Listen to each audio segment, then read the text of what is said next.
Hello and welcome to Flicks and Chill with me, Luke. Today I have a very special guest on my show.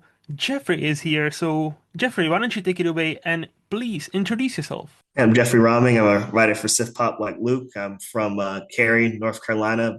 Lived here for about 8 years. I've lived all around the U.S. I've lived in Washington State, Florida, Tennessee, and now North Carolina. So been around a lot. I like to travel, like to watch movies, and like to write. Nice. Nice and succinct. I like it. I Yeah. like it. Okay, so you've traveled around the United States.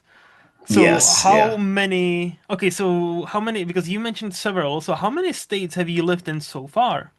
So far, I would say five. So Washington, hmm Tennessee, hmm Florida, South Carolina, and now North Carolina. So So yeah, you've five traveled, states. so you've traveled to both of the Carolinas. That's important. Yes. Okay. They're both okay. I mean, yeah. They're They're both fine. totally fine. We Yeah. definitely, or you guys definitely need both Carolinas. We don't have to, we cannot, or you guys cannot have just one Carolina. No, no, no. They, No. they are so wildly different. Like I've never been there, but I'm guessing they are not that wildly different that we need to. But uh, If you live in both, you can tell the differences. But if you're okay, not from like the American South and you just go to North Carolina and South Carolina, you would think they were the same place. Yeah. yeah. So what would you say out of those five, right? What is the quote unquote best place, or for you at least, what was the best place for you to live, and what was the worst place and why? Okay. That's kind of hard because it's like just with life, there's like circumstances, like wherever you live at the time, it's affected by your life circumstances. So it's hard to judge the place. But I would probably have to say North Carolina is, I would say, the best place I've lived in, Okay. quality wise. But it's also like I'm never sure how biased I am because I've only lived here as an adult, right? hmm So it's like I have a lot of good memories. I have a lot of control, a lot of my own money. So I don't know. But I really do think this is probably the best place I've lived environment wise. hmm And then the worst is Florida because That was quick. truly everything they say about Florida is like factual. I think it's funny as somebody who has lived in Florida for 5 years in his childhood, and then people will have like Florida stories, and hmm it's like they'll think it's like a joke, and it's like nah, like I'll hear the stories like yeah, that was my daily reality for like 5 years. It really is something in the water down there Yeah, for I sure. love like you trying to be all diplomatic about it. It's like I don't know if I can say, and then like 2 minutes later, and divorced Florida. I was like, not even any hesitation. I'm like, It's a I crazy like that. place for sure, for sure. I've heard stories, and I have also had on this podcast Patrice, another fellow Siftop, writer from Florida, and she Yeah. was on a defense for her, Floridians out there, on it, for like, is it a crazy place? Sure, but like from what I understood, she actually loves being there and living there, even though, yeah, you occasionally, see a gator. You know, you occasionally spot the Florida man running around and doing wild stuff Mm. we all hear about. Out of curiosity, do you know your Florida man? And if, does that question make sense to you? Do you know what I'm asking? Do I know what? Sorry. Your Florida man. Do you know what that means? Do you know what that means? So there, a No. couple of years ago, there was a trend where if Uh, you Googled the day of your birth, so like for example, mine is August 14th, right? oh And yes, Google Florida man and your date of your birth, there's yes. always a Florida man something pops up. And if I'm not mistaken, mine is like Florida man took his gator and like meth and went for shopping and was arrested because of that, or something like that. Oh my goodness. It's I do remember that trend. I do yeah. remember that trend. Yeah, I'm like, Yeah. it's so wild that there's a Florida man, like, news headline for pretty much every single day of a year. Like, that's that to me, that's just wild. It's crazy. That's the crazy thing about that place. It's like the thing is like the stories are funny, and then what but it's Mm. like for me like living there, I'm like yeah, it was traumatic. Like as a kid, I'm like there was just wild stuff going on every day in my apartment complex. Like it was not. It was not a joke. It was crazy. It was like, dang, bro, Well, need it's to the get difference off the between meth. drama and comedy, isn't it? It's like, how far away removed you're from there. Like, True. when you're living it, it's not that funny. But like now, when Yes. you're like moved away, you're adult, you have your own money, then you can reminisce and be like, that was kind of fucked up, and now it's kind of funny though. Yeah, Just truly.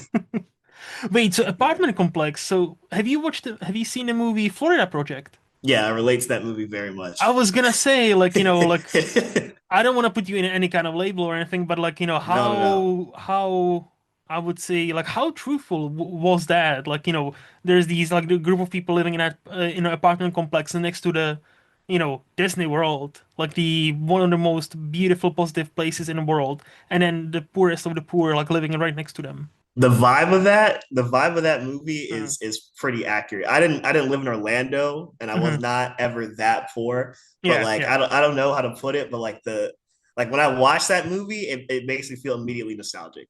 That's how I don't know.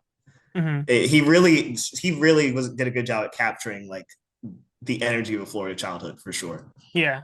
I So think he even like Sean Baker, like now Oscar winner Sean Baker. I yep, think yep. he managed to capture the vicious cycle of being poor because I never been to Florida. I didn't grow up in that kind Mhm. of project, but I grew up poor. So let me tell Yeah, you, that also hit quite close to home for me, even though again I wasn't never as poor, I don't think. yeah. Or we were not ever as poor, but we are definitely not up there. Like we are like definitely like Mhm. so like it hit home. I was like, damn, that movie is oof. And I've again never been to Florida. So Yeah, yeah. So all right, so you've traveled around and now settled in North Carolina. yeah. Can I ask why North Carolina? Out of all the places in America where you can go. Really just work. I mean, I moved down here for college Hmm. and I just kind of never left. That's pretty much it. Yeah. And yeah, I have no reason to. So Hmm. What do you do I for a left. living, can I ask? Or is it secret? No, no, it's not a secret. Mechanical engineer. Hmm. Okay. What was it? Mechanical engineer. Mechanical Mechanical. engineer. Mm. Okay, okay, okay. I kind of understand what it is, but let's say I don't. What is it? What do you actually do on like day-to-day Right. basis? So that's a fair question. So I say mechanical engineer because that's what I got my degree in. Technically, what I do is project management for construction. Oh, nice. Okay. So, but that's what I say. I say mechanical engineer because that's like you say your degree is your job title kind of thing. Hmm. Hmm. And But it yeah, sounds I do important. project. Like that sounds very It's important. it does sound good. It makes you sound smart, and I know it. It makes you sound smarter if I say mechanical engineer rather than project manager to Hmm. me anyway, because it has engineer. And it's like, oh, engineer, and Hmm. people who don't know anything about engineering think it takes smarts when really what it takes is I don't know. I mean, getting the degree takes more less intelligence and more like tenacity than anything. Okay. Okay, I But wouldn't yeah, sell yourself that short, but okay. I would. So you're project manager then? Like, okay. Yes, yes. Ooh, what kind of projects do you usually manage? So it's a plumbing and HVAC company. So it's usually air conditioning or Nice. yeah, Nice. pipes. Ha- so, if there's a pipes that needs to be fixed or redone, that's your job, really. Yeah, if it belongs to the company I'm working for. Yeah, yeah, Yeah, of course, if the of pipes course. belong to the company. Well, Mhm. I guess if you're like a project manager, it's not really your job, but you tell somebody else to fix it. You manage the project, but you don't really Correct. do, yeah, because you're But the it's if it the doesn't get done, you are the one who will get the call, not the person who worked on it. You correct. know. Yeah. How, okay, do you, this is a weird question, but bear with me.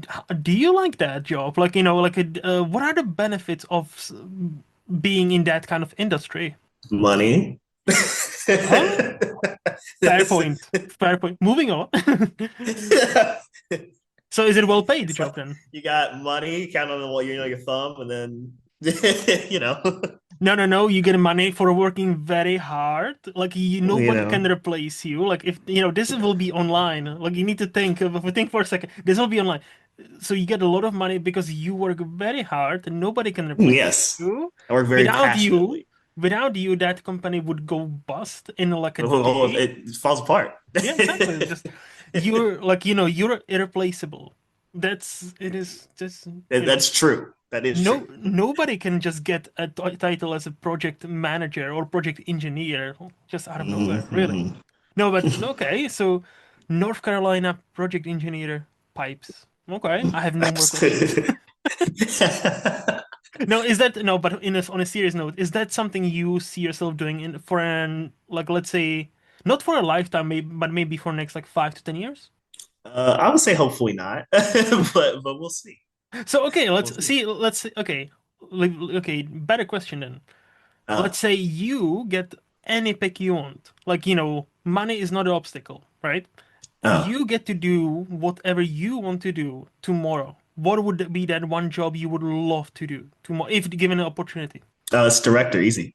Ah, director. Yeah, yeah. Which I think would be the answer of like 90% of the people, maybe on sip pop. But yeah. Pretty much same. Yeah, yeah, yeah. Okay, okay. Do you have an idea in head? Like, has there been like an idea or two you've had in your head for a while now, where if I ever get Mhm. a chance, this is what I would do? Yeah, I got multiple Mold.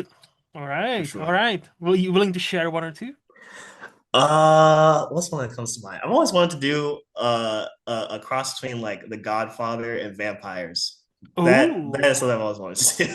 so like That's the Italian first one that comes. mafia. So like a mafia with vampires. Yes, yeah, which I'm sure Mm-hmm. has already been done. I literally I've looked for like I know that it has been done. I just don't. I haven't seen one that's been done on like a huge scale. Mm-hmm.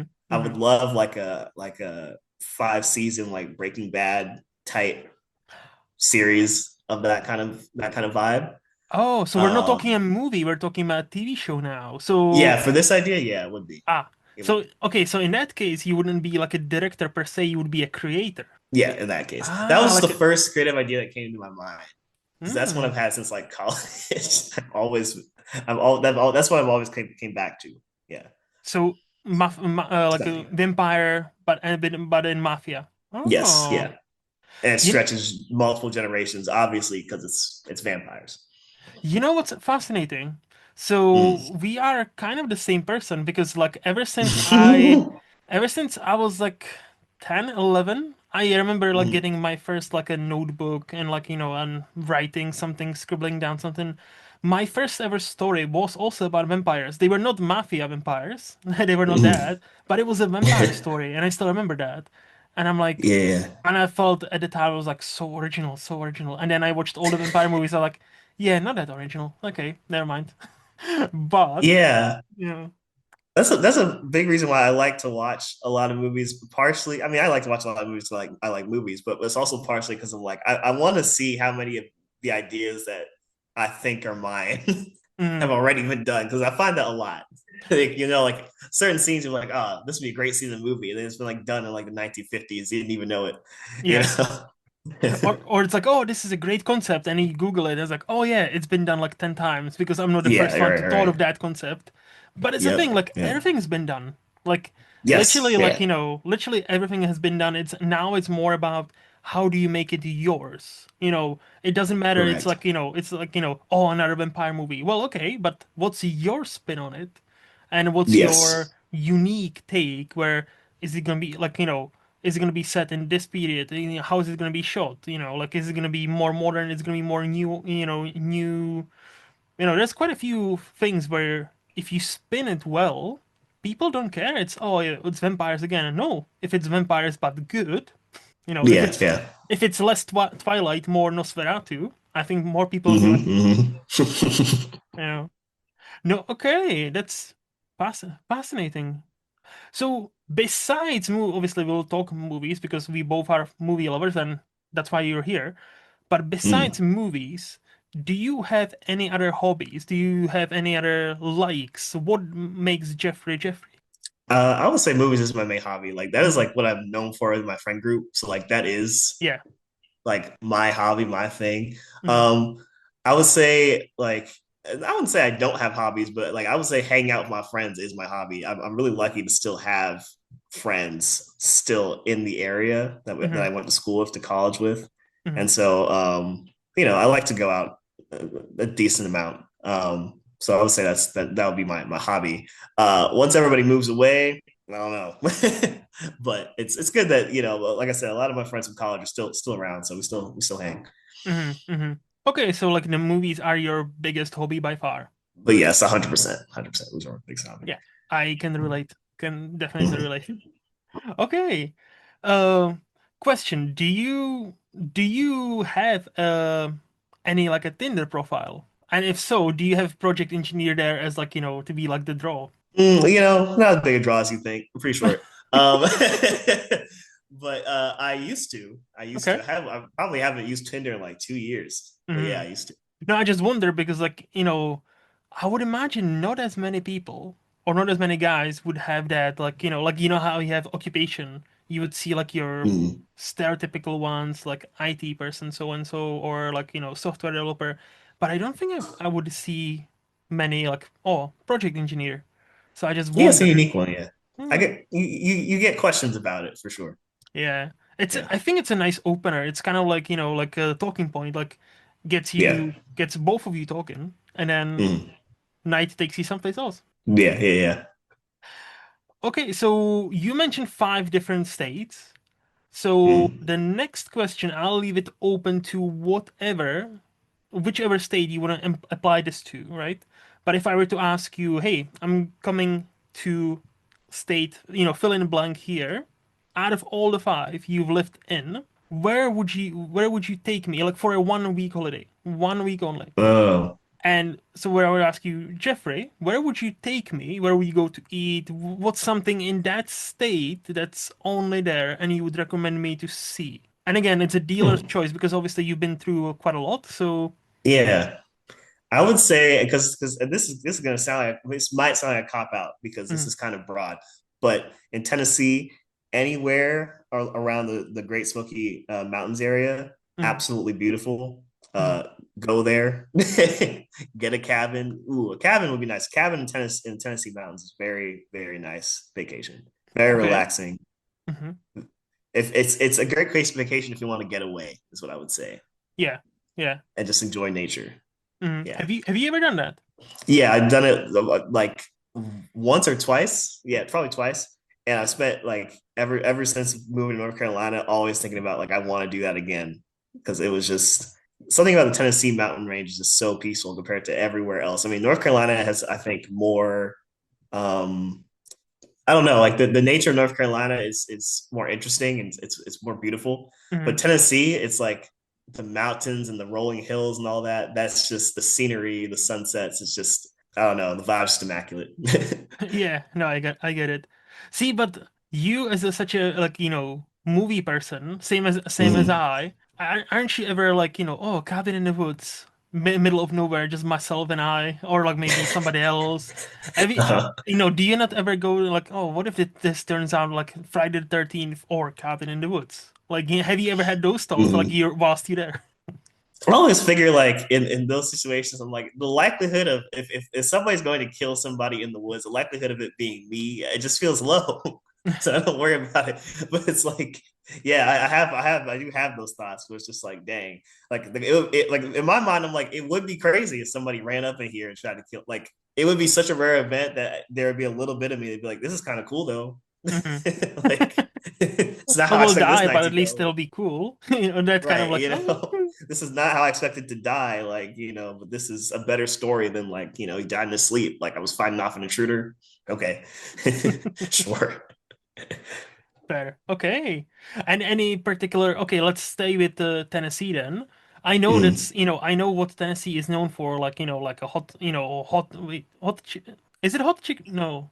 Nashville hot chicken. I know Yeah, exactly, yeah, yeah, what yeah, you're yeah. thinking. Nashville. Yeah, Nashville. Yeah, thank you, thank you. But so is there anything other? Because obviously that's like the quote unquote obvious thing, right? But is there anything Yeah. else like like in Tennessee that's like, hey, many people know about this, but actually, if you're ever in Tennessee, this is what you need Mm-mm. to taste as well. Mm.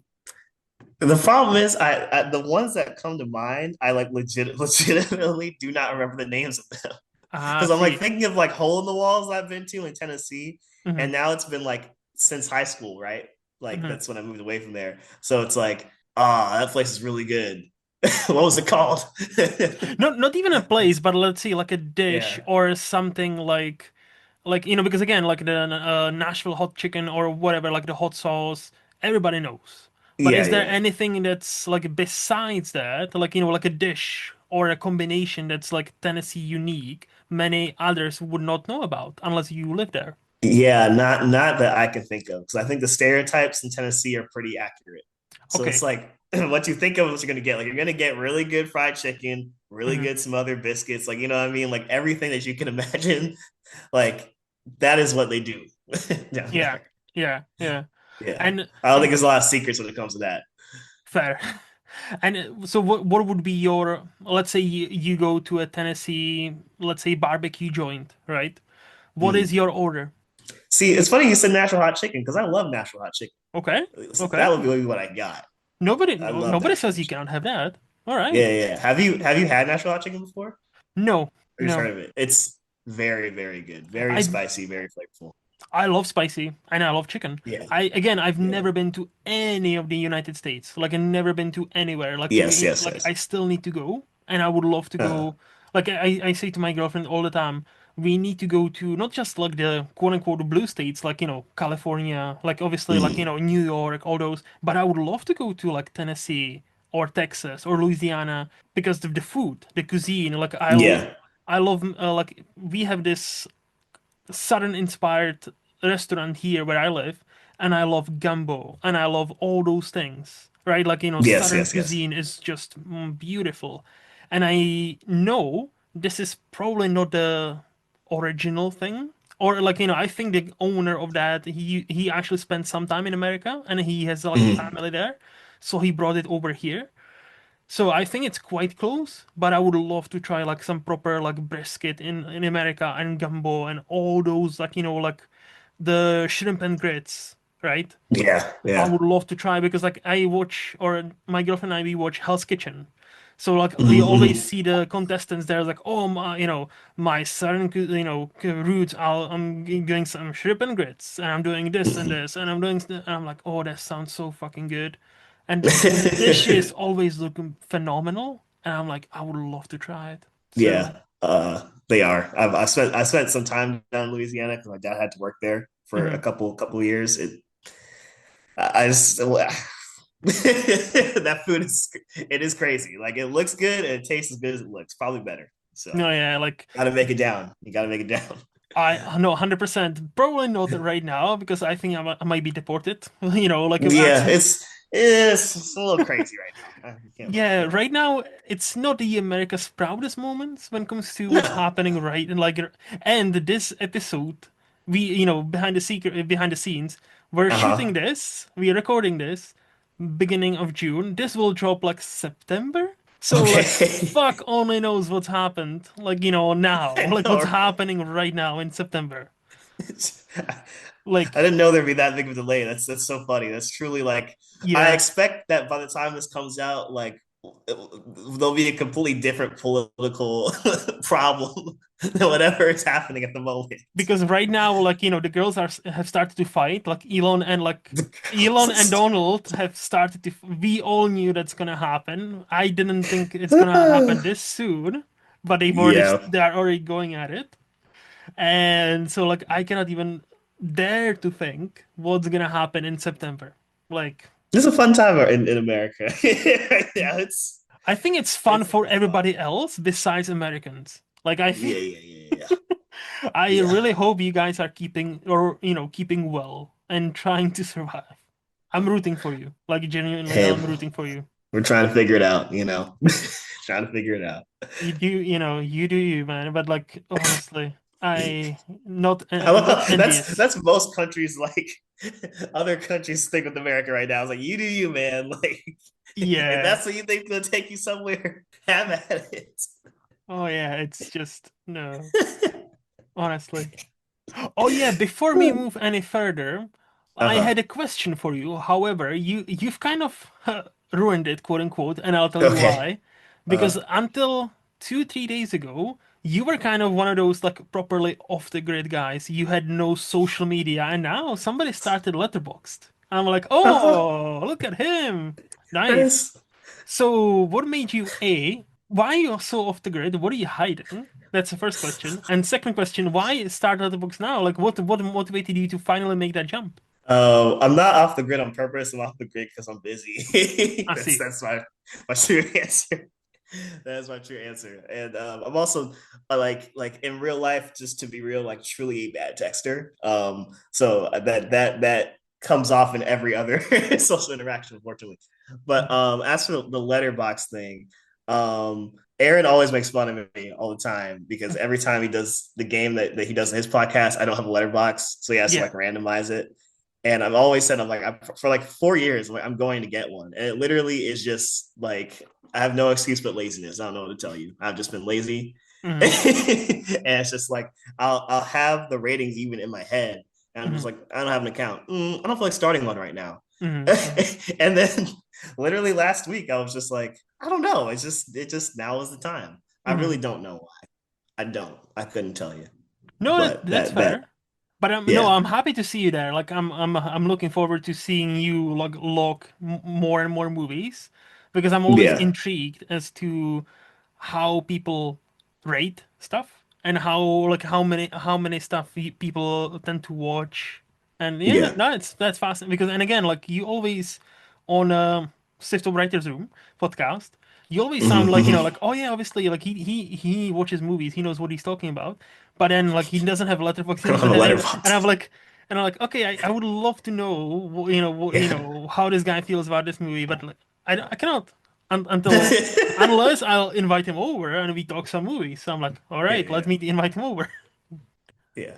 But yeah, no, well, okay, so there's no specific reason like you are so off the grid. So there's just like you're Truly so busy. none. I mean, just truly. I mean, and I would also say I just don't like social media as much, but it's not a standpoint for me. Like in recent years, that's become like a stance. Like, oh, I'm Yeah. anti-social media. I'm like, that's not ever what I was about. Like, even I remember when Snapchat first came out, my friends begged me to get Snapchat for like 2 years Hmm. before I finally did. Like, it's just not something that like always interested me. It's Hmm. like being online necessarily.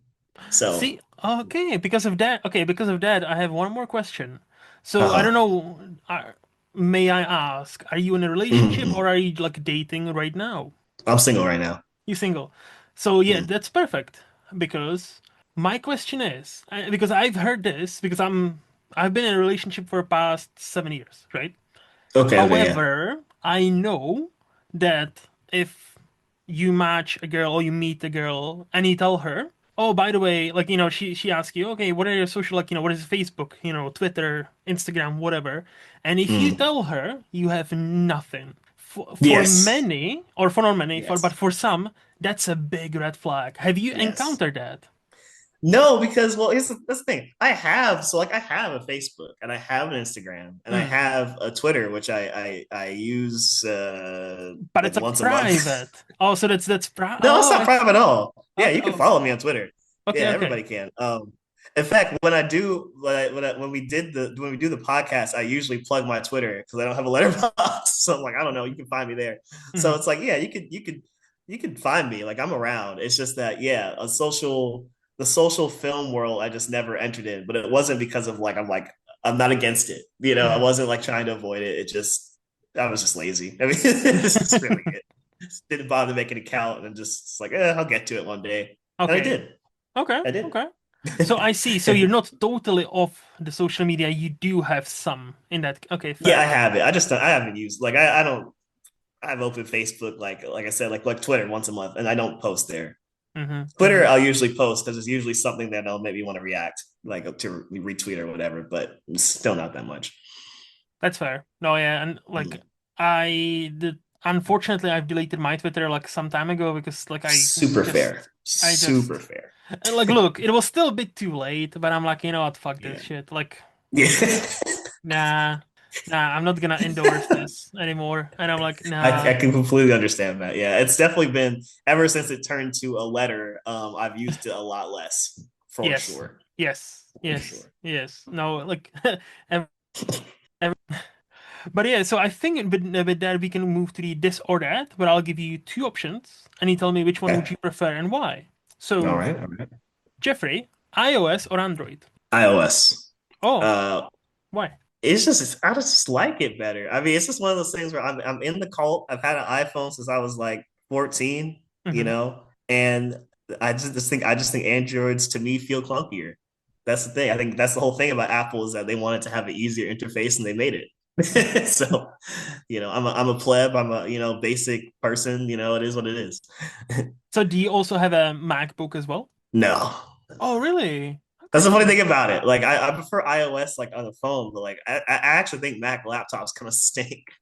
Ah, But so you have a that's Windows. kind of an engineer bias because they're very bad for any engineering work. Mm. So So just yeah, Windows for like laptop, PC, but like phone-wise, Apple, iOS. definitely, yeah, Okay, sensible. That's actually that's very sensible approach. yeah. Because Macs don't work for anything that I do. Like they're really horrible for engineers. I think for engineers, yeah. For like artsy people, like editing and Yeah, stuff like that, I think an Apple apparently is very good for that. Don't know, yeah. wouldn't Programming is know. probably better. Yeah, Yeah. yeah. So next one, I don't even know how do you answer this. Well, TV shows or movies? Movies for me, Okay, definitely. but you And do I watch love some TV TV. shows. Yeah. I'm so bad at it. Like when I feel like it's kind of less like I feel like there used to be a time where everybody binge watched stuff, and I was so bad at that. I'm not a binge watcher for the most part, and now I'm kind of more of a binge watcher. Hmm. And now it feels like people are getting back into like Once a week. what, yeah, and now I'm like not into that. Like I'm not into weekly because I finally got into binge watching. So you change to be So with the crowd, and the crowd changes again, and Jeffrey's like, you "What know the what I'm fuck, saying? guys?" It's story of my life in multiple ways. But yeah, yeah. So as TV shows has always been kind of like I'll watch like one TV show, Hmm. and that's my show for the time being. And it's Hmm. not really like a thing where like, I feel like usual TV watching habits are, I have like a couple shows I'm watching week to week, Yeah, yeah. and I for some reason I just can't do that. Like it's too much So going on. to be fair, that's fair because there's so much to watch. So what is the Yeah. that one TV show for you right now? Right now it's Homeland. Ah. Heard of that? Yeah, yeah, yeah. I've never Yeah, seen yeah. it, but it's on my radar. I've heard like the first two or three seasons are supposed to be great, and then it goes Hmm. downhill.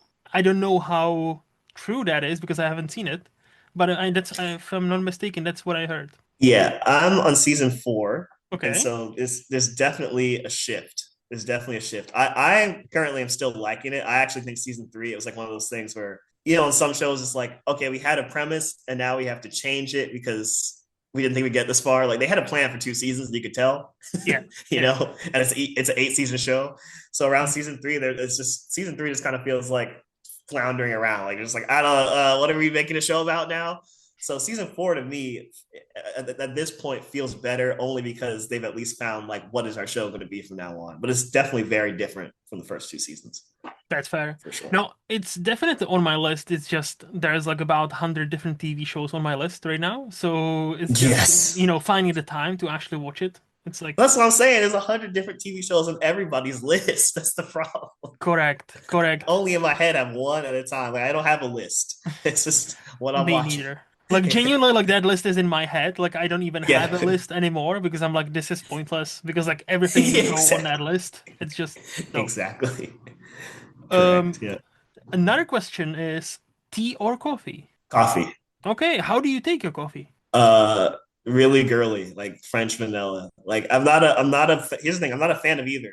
I'm not a fan of either, but I Okay, prefer coffee to tea. so Yeah. but really girly. French French vanilla. What is that? Like, is that? I know vanilla syrup, but like French vanilla. What is that? Actually, I don't. I like I know that's what I ordered. Like I don't know what makes it French. I don't. Ah, I don't know French okay, vanilla. Like I don't know the difference. That's just fair. what I. The place I go to is called Bugers Bagels, something like that. Hmm. Hmm. Bugers Bagels. That's where I go for breakfast. Hmm. That's what I get. French vanilla latte. Well, it's latte, so that makes sense. So I'm okay. Okay. Hmm. Yeah, Sounds good. Like latte is good as long as it's a decent yeah, coffee. It's a decent coffee. yeah. Money or free time? Free time, Oh, free time. interesting. Why? Uh, because you only got one life and you got to spend it how you want to spend it. I mean, my job, for it's not that hard to be honest. So I have I have more free time than a lot of my other people I went to college with who have jobs that pay significantly more but Mm, take significantly more of their time. mm. So it's I would say free time is better. I mean, you have one life. You need to spend it how you want to spend it for the Yeah, most part. For yeah. the most part. So you would say you have a very good life work balance right now. Yes, definitely. That's always good to have. Like if you feel like, Mm. you're like, content with what you have there, now, it's hard to beat. Yeah, yeah, Honesty or other people's feelings. yeah. That's a hard one. I know, I know. For me, because it's the real answer is always it depends. I'm not gonna cop out. I'm gonna pick one. I'm gonna pick honesty, but I think you can Okay. always be honest in a way where you can mitigate how bad you're hurting their feelings. Sometimes you can't.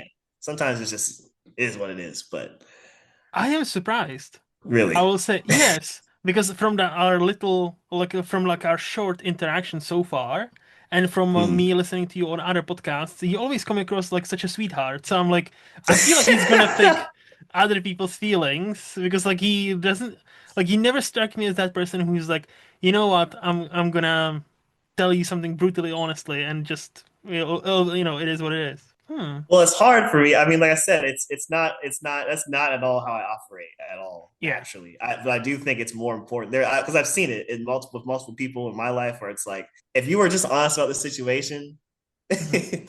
you wouldn't have to deal with it for like 2 months. You know what I mean? Like people are in emotional situations where it's like all you have to do is speak up, and it might be uncomfortable for a little while, but then at least you won't have to grumble about it for Correct. like months and months. And that's where I'm like, honestly, has to come first because at the end of the day, if you the feelings are gonna get hurt either now or later when you get blow up at them and you're mad and you're upset.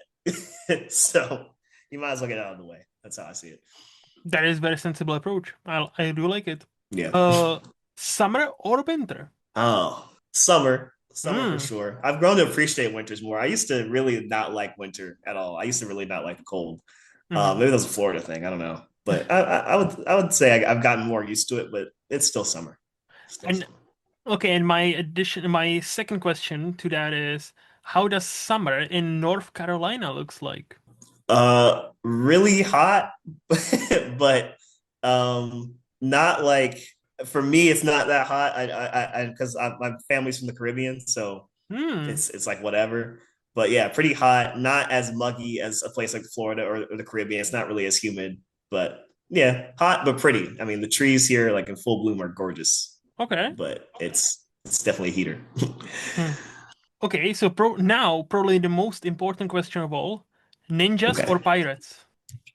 ninjas. It's Why? my gut answer. I don't know why. uh, Literally, probably just like my brain, just like they're cooler. Like that's Hmm. that's my real answer. Ninjas are cool, to be honest. So yeah. Ninjas are cooler, yeah. I mean, pirates. It's just I think about getting drunk and like being dirty and like being on the sea. I'm like, like I said, I'm from the Caribbean. Like Mhm. I can do that. Like I don't know, I can go to my family's house and do that. Like anywhere. I can't be a ninja anywhere. Yeah. That is true. That is true. Where can I ask? Where exactly is your family exactly from? Like from Caribbean, like because it's a quite a Mhm. broad spectrum, right? So, Yes, is yeah. there So any? Mhm. my mother's part of my family is from the U.S. Virgin Islands, and Okay, my father's part of the family is from the Bahamas. nice. That's a Mm. wow.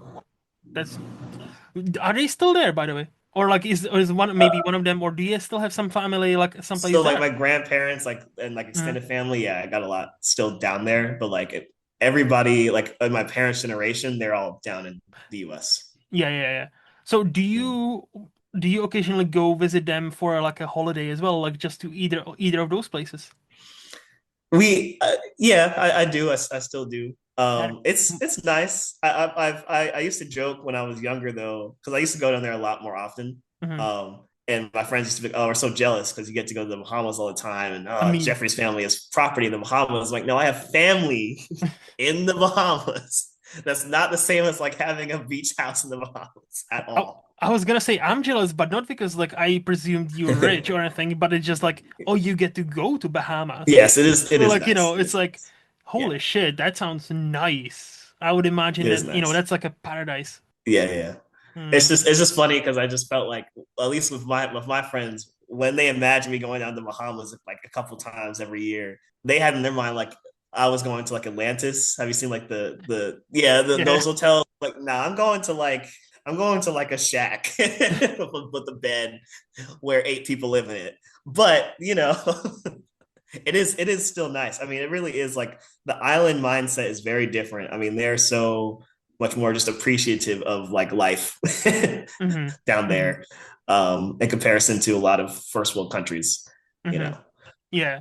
So I think is it like a stereotype they live more in the moment and they can actually enjoy the moment rather than not worry about, like not worry about, oh, what is gonna happen tomorrow or next week or next like month or whatever. But no, they're like, no, let's live in the moment. We'll deal with it when it comes. I think that's definitely true. Yeah. I think it's Okay. also partially necessity. I mean, because when you don't live in a city and there is, just to be real, there's a decent amount of crime in the Caribbean. I mean, you do have to be alert Hmm. when you're actually living there. You're not living in a hotel, you know. Hmm. But yeah, I would say for sure there's more of an appreciation for like the day to day and just this is life, like bad, good, whatever. This is life. We're not gonna Hmm. be depressed about it necessarily. No, Not to I say that mental understand. health is not a problem. It's just that the focus is on a different thing. Yeah, I would it's say more like grounded. Like it's like basically this is yes, our for sure. reality, and we're not gonna moan about it. We're gonna just Yes, we accepted it, and we gonna live with it rather than, oh yeah, we're gonna moan about it every single time we get a chance. yeah, because you don't have time. I mean, I've traveled a lot of places, and it's this thing in a lot of first world countries. Like you don't understand. It's you have time to moan, which is not to say that the moaning is irrelevant or not true or not. You know, like if it's your emotions, it's your emotions. You Hmm. gotta deal with that. It's not like oh, you first world problems, so don't mess with them. Yeah, But it is just like it is a privilege of you have the ability to process that as opposed to like, okay, well, I got to deal with this next thing. yeah. you No, know? I totally get you. Last question about this: what is like Mhm. the is there like a one specific cuisine or a dish from like around like that would describe Bahamas? Okay, so my answer is going to be oxtail, Oh. which is Mm. going to be claimed by the like if anybody that's Jamaican is listening, they're gonna get mad at me because that is like the Jamaican dish. Like, what do you mean? You think of the Bahamas and think of oxtail? That's me. That's my history. I know oxtail is very Jamaican, but when I think of the Bahamas, I think oxtail because that's what my family Hmm. made down there. I would say stereotypically, this is funny. Stereotypically, the Bahamas is more known for conch, like Okay. as their like signature dish. And Hmm. I've had conch. I think it's all right. The only thing is, my family, most of us aren't anymore. Sorry, grandma, but we grew up Seventh Day Adventists, so it's a Christian sect, and we Yeah. didn't eat conch. Yeah. So like the main dish of the country, like I never had it growing up. So I a see. lot of times when I say I'm from the Bahamas, people are like, oh, so you like conch? I'm like, it's all right. I know about it. Mm-hmm. Yeah. Oh, by the way, oxtail, my girlfriend, I never had it until I started to date my girlfriend. Mm-hmm. She's made this oxtail stew a couple of times. So fucking delicious. And just like Yeah. simple oxtail, Yeah. some peas in that stew, like onion. Ooh, and like with homemade coleslaw and rice, that's all you need. That's the thing. It's really not hard to make. It's so good. It is very good. Like So oxtail good. is low-key fucking good. Like Yeah. very, very good. Okay.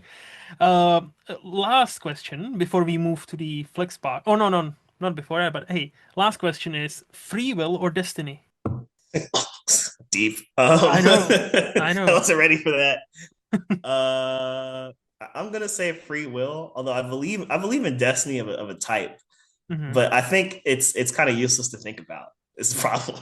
Ah, how do you mean? Okay. Sounds interesting. How Like do you mean? wow, this is just not just going places I didn't expect. How do I mean? Like I'm trying to. I didn't expect to have to explain this. Mm-hmm. Uh, I would think I would say like in Oppenheimer, right, where you see all the how they talk about how most of the world is empty space. Mm-hmm. Mm-hmm. I would say that most of us don't really know what's going on here, and that we're a bunch of neurons and electrons spritzing around, and things Yeah. are just kind of happening. We can pretend we understand because the human brain is a reasoning machine, and we like to make reason out of things. But I think it's more of us making sense out of what's here than what's Mm-hmm. here actually making sense. So I believe in destiny in the sense of free will is an illusion, in the sense of everything that you think is an original thought probably descends from the necessities and thoughts of the people that comes from the past, right? Like we Mm-hmm. are thinking about things because we're in the situation that we're in. If we Mm-hmm. lived in ancient Egypt, we'd be thinking about different things. We don't have free will in that aspect. Does that make sense? Interesting. So first of all, the way you're talking about like, electrons, neutrons, like spoken like a proper mechanical engineer. Like, Oh my god! Oh god! I'm like I'm like that tracks. Disgusted with myself. That tracks. But also your definition of so wait, so therefore do you believe any idea you will ever have is not original? By that I don't even logic, know where they. I would say I wouldn't. I don't even know where they come from. Is the problem? soul. Soul, you can say that, Hmm. but that's kind of like a catch-all term. I mean, we don't really know where these ideas come from. I don't know where the Wachowskis got the idea for the Matrix. I mean, they had a lot of influences, but to coalesce everything like that, Mm-hmm. like I don't know where the idea for that comes from. I don't know. So, and I don't know if humans will ever know. I mean, that's like where does consciousness come from? I mean, you could say God, you could say this. We don't. Who knows? We Well, don't it's a know. thing, like, if you're Christian, they would say Jesus.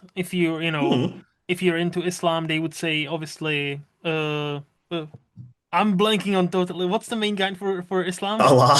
Allah. I was like, duh. If you're Buddhist, it's obviously from Buddha, and Buddha. even though Hmm. technically, like, not really. But like, so yeah, it's so wait, okay, so in your scenario or the way you view the world, it's more like Hmm. we're trying to make sense out of a not nonsense, but out of like a randomness of the universe. And In a sense, yeah. therefore, in a way, we are kind of fed stuff from the universe. Or like there because like if we cannot produce original ideas because everything Hmm. we think of has already been thought of, and because we are just reflections of our experiences, we are Exactly. Yeah. of our like upbringings, like education, all that stuff, right? Therefore are you that like almost a purist in a way where it's like therefore nothing you or I ever do is original. Yeah, I would say that's where destiny comes into play into your Hmm. question. Because Okay. it's like you will have I like because even just outside just the circumstances stuff, Hmm. which is a sense of destiny in the sense of you didn't choose where you were born. Hmm. Then you have I in the realm of ideas, it's like I said, you don't know where that stuff comes from. So like Walt Disney, like you want to say like, oh, he was a genius and he came up Hmm. with Mickey Mouse and he did all this animation stuff and da da da. But it's not like when Walt Disney was born, he was like, I want to be a genius. I want to receive Yeah. the idea of Mickey Mouse and I want to receive the idea of Walt Disney World. He didn't will that into existence. Like that's the American dream would like to imagine that he did. Hmm. That he just was just so industrious that he figured that out. But it's like not really. I mean, who knows why Walt Disney got Walt Disney's brand? Hmm. That's in a sense destiny. Like in a sense, but isn't it In in a a sense like, sense.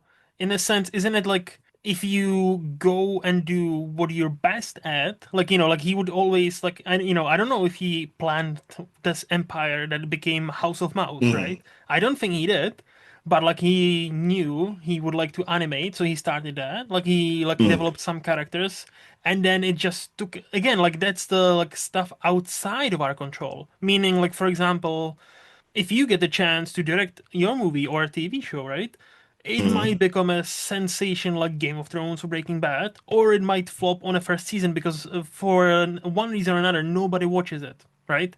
And if Yeah, there's yeah, no yeah. audience, if it's no, there's no marketing, there's no audience, it might be the best TV show or best movie ever, But if nobody knows about it, does it exist? You know what I mean? Yes, which So happens it's all the kind of time. like, I mean, yeah, yeah. 100%. No, especially now, like so many movies, TV shows, like, again, like so much to watch. Mhm. And like, so in that case, it's more like, isn't it like a, it's not like, I think he was a genius, but at the same time, was he also in the right place at the right time for his time period? 100%. But I think that's like Mhm. for any successful person and any a person of some sort of importance.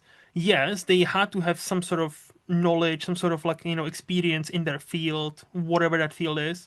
But I think what many real successful and really smart people tell you, there is an element of what we would probably call luck rather than destiny you cannot Mhm. control.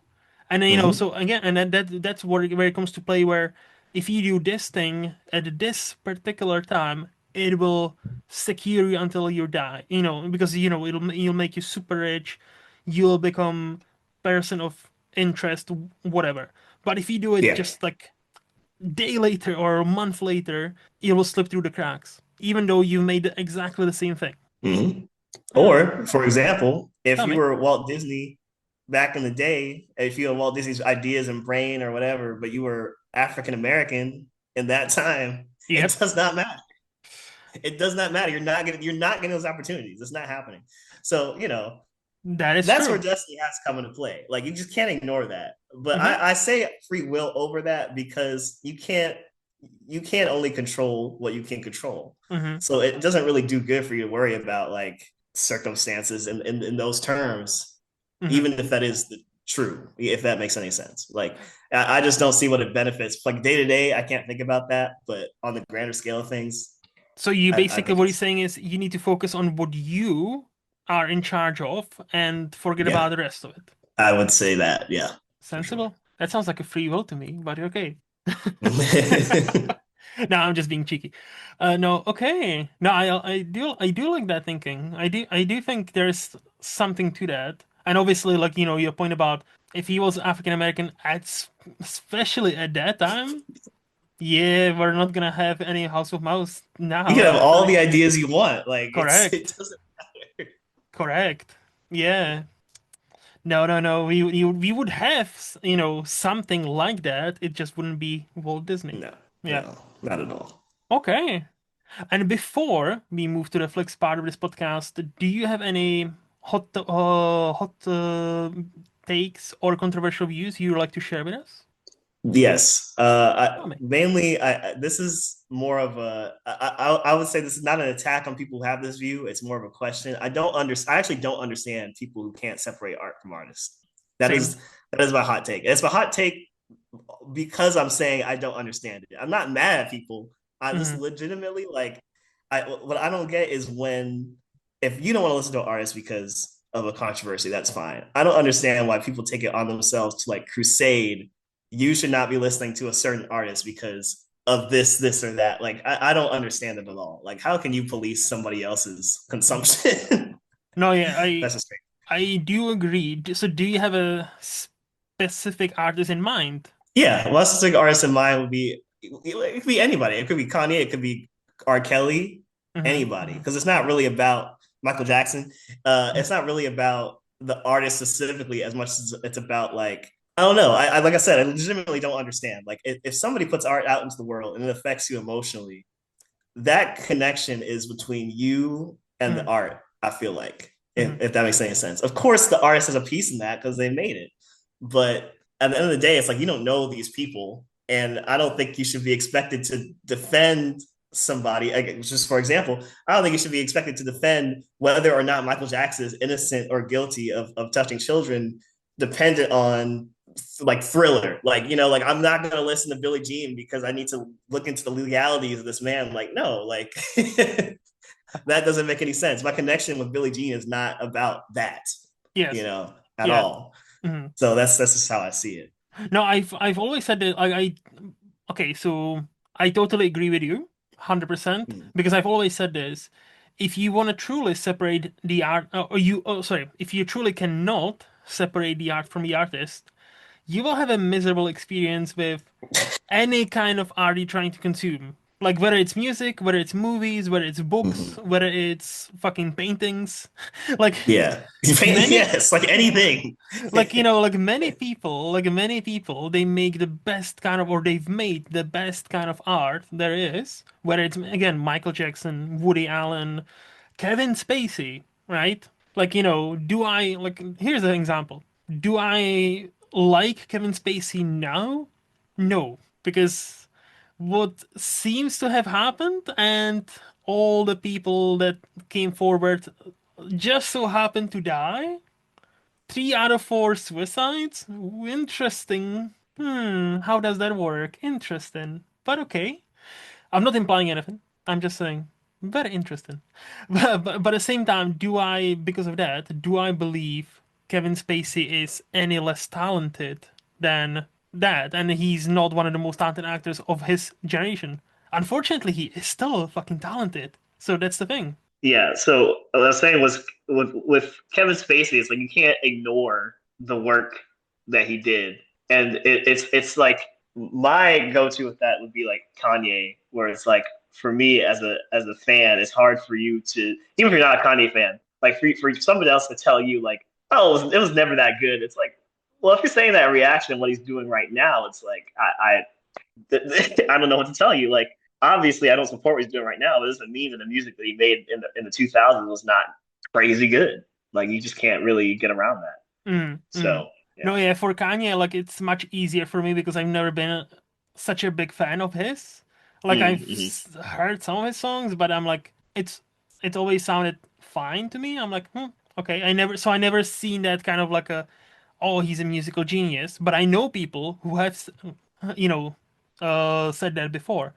So for me, watching his downfall specifically and specifically why and what he's saying and doing, I'm like. Yeah. My dude. My dude. Yeah. And especially And now he's got a literal song called Heil Hitler. yeah, little ditty. And I'm like, what the fuck? Like I said, I'm not into defending him and his actions in the Hmm. slightest. I will say as a fan of his music, Yeah. to be specific, um, that the him as a person, he does a lot of shock and reactionary tactics that I wish that people understood that that's what that was. Because then I'm like, Hmm. you are feeding him every time that you react to this nonsense. You're feeding his insanity. But it's not like anybody's fault. Like, I'm not saying it's like, oh, the public is affecting his mental health. But no, he's tweaking on his own. So I'm just saying, like what if you did not give him the attention, this would not be happening. I promise. That's my opinion on what's going on I with that. I hear you. I hear you. And to a degree I understand and Mm, to a degree I actually agree with you. But I think and I cannot believe I'm gonna say this. I mm. honestly feel like him leaving Kim Kardashian was probably the Mm. worst thing he could have done because it seems like she at least, or that family somehow kept him on the drugs he needs. Need If there's a bipolar person, if I ever seen one in my life, it's Kanye West. And again, that's yeah. not any fucking shade or me being like cheeky towards him. No, No, like no, it's just he yeah. genuinely seems like a person who is almost crying for help at some point. And I'm like, that's not even funny. This dude should get help. Like, Yeah, he's yeah. he's That's another thing when we talk about stuff like that. It's like a lot of these dudes, men and women who get canceled or whatever. It's like they have legitimate mental health problems, and I think it's kind of weird that we have a society that has like very like gung ho about mental health, and yet also struggles to extend that to celebrities for some reason. mhm, And it's like, or to be like, oh, well, mental health does not excuse you from being an asshole, which it doesn't excuse you from the consequences of being an asshole. But it's like, yes, mental health can be a reason that you're an asshole. Like we can't act like like people weren't put in mental asylums because they weren't assaulting people on the streets. Like no, like that's a part of mental health sometimes. That's a part of yes. mental health sometimes, and you can't necessarily always extract that. What do you mean? So You yeah, want a nuance here? Like, what do you mean? No, we live in a world where everybody, it's black or white, right? Everybody's either Yeah, 100% good or 100% bad. Like, what is this? yeah, yeah. And and whether 100% good or 100% bad depends on the week. Correct. No, it's I like no like but since kind of like Me Too, Kevin Spacey, and all those people, right? Hmm. I've learned not to not I'm not gonna say root, but I'm gonna say I've learned to fan over any specific celebrity in a way where like, oh yeah, they could do no wrong. Oh, I love them so No, much yeah, because like that's I think that's the ultimate message here, I think. Nobody, like, no matter how many interviews you've seen with them, no matter if you follow them on their like Instagram or Twitter or Facebook or whatever, fuck, doesn't matter. You do not know any of these people unless you actually nope. do. Unless you actually do, okay, in that case, that's fair, then you can talk and then be like, all right, I actually do fair. But, nobody knows, like, this could be the nicest person ever, and behind the closed doors, it could be like a total fucking dick. Like, Yeah, uh, yeah. there was this just now, like, now, do you know the rapper Doechii? Uh, Dochi, yes. Mhm. Yeah. So like I was like, oh yeah, she seems cool. She's got the anxiety, somebody's love, and it's Hmm. like, and I'm like, it's a good song. I don't mind it. And then she already has like a controversy where basically like a Met Gala dress, like she was basically not nice to her own staff, demanding more Hmm. umbrellas for her outfit that was like kind of mid. And I'm like, Yeah, kind of whack. Yeah, I didn't know this incident. Yeah. and I'm like, really? All that for first of all, even if it was the most beautiful outfit ever, I would still be like, but like I understand we live in this world, but like fucking 30 minutes later, like really? I'm like, Right. I'm like, girl, you just Offer started. that. Like, yeah, like you just started. Like I'm rooting for you. It's kind of like the Tyra Banks meme, right? Like I was rooting for you. We were all Yes. Yeah. rooting for you. Yeah. And I'm like, I was rooting for you. Like, girl, like why would you like like basically she pulled like Mariah or like Beyonce, like like as if like Yes. Yeah. I have 20 years of experience in this business, therefore I'm gonna treat you like Yeah. shit. And I'm like, girl, you just started. Yeah. Like, chill the fuck down. Like, no, don't be like Yeah. that to your own staff members, like to the people you Hmm. employ. Like and then have a song about anxiety. It's kind of it's kind of That like is that. kind of funny. That Like, is kind of funny. isn't it ironic, as Alanis Morissette would say? Isn't it ironic? Yes. Don't you Yes. think? Very ironic. So like yeah, like basically, and there's like tons of like other like examples where like you don't know these people. Like Yeah. we cannot root for them. Like no, not root. You feel free to root for anybody, obviously, but don't we cannot be certain that somebody is either so great it's unbelievable or so bad it's unbelievable. Because most of the time the Yeah. truth is kind of in between. Like It's always in between when it comes to public opinion because it's public opinion will always go to the furthest extremes of whatever like that's the problem with celebrity culture is like the same thing that makes people idolize people is the same thing that will make you demonize them later like it just you shouldn't put yes, anybody that high on a pedestal like yes. you're going to knock them down like it's just yeah it's yeah And we've seen it, unfortunately, with women in this industry. Like, I still remember, like, when she broke through like, on a scene and won her first Oscar, everybody loved Anne Hathaway. And then there was a period of yeah time where yeah suddenly everybody hated her. I'm like, wait, what happened? What did she do? Like, I and I don't still don't understand. know why yeah Me it's neither. I'm weird like, what the fuck, my girl? Like, I've always been her fan, and I'm like, what did she do exactly? Oh, nothing. We just kind of hate her. I'm like, what the fuck? And the same happened with like Jennifer Lawrence. Like for there was a hmm couple of years where she was like, oh, yeah. everybody on the internet like loved Jennifer Lawrence, and now it's just, oh, she's so fake. She's so down to earth, but it's all fake. It's all... I'm like, what did she do now? Like, what? I don't understand. Like, people, what the. And it would be nothing. Like it's just like Jennifer Lawrence and this annoying thing that annoyed like me. Like like that would be like what the article would be about. Like Jennifer Lawrence did something and annoyed me. Yeah, And that would be like I'm like, this is not news. Like yeah. you're It's literally just. just writing hit pieces on people.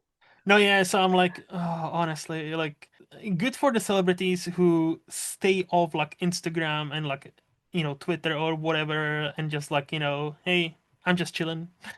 And I'm like, Yeah, good yeah. for them, as long as they are good people, as long as they are not, you know, part of some party that kind of Yeah. like, hangs out with children. I'm like, don't do that, please. No, just I don't. Anyway, any other hot takes you would like to share with us? No, but I'd like to add on Hmm. also in general with the Me Too stuff. Tell me.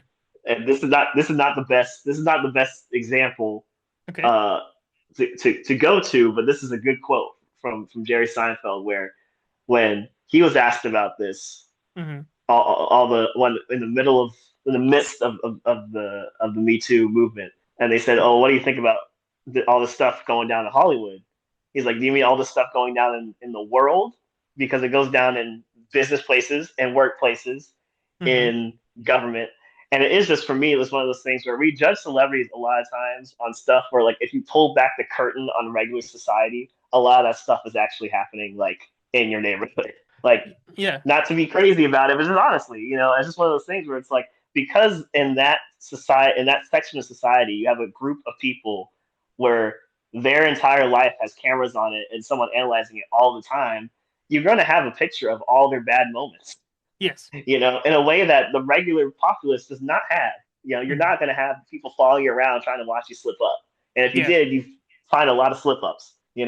So that's kind of my thing with any cancellation is it's just kind of like some of it, of course, is like, well, this is just a crime, like. Yeah.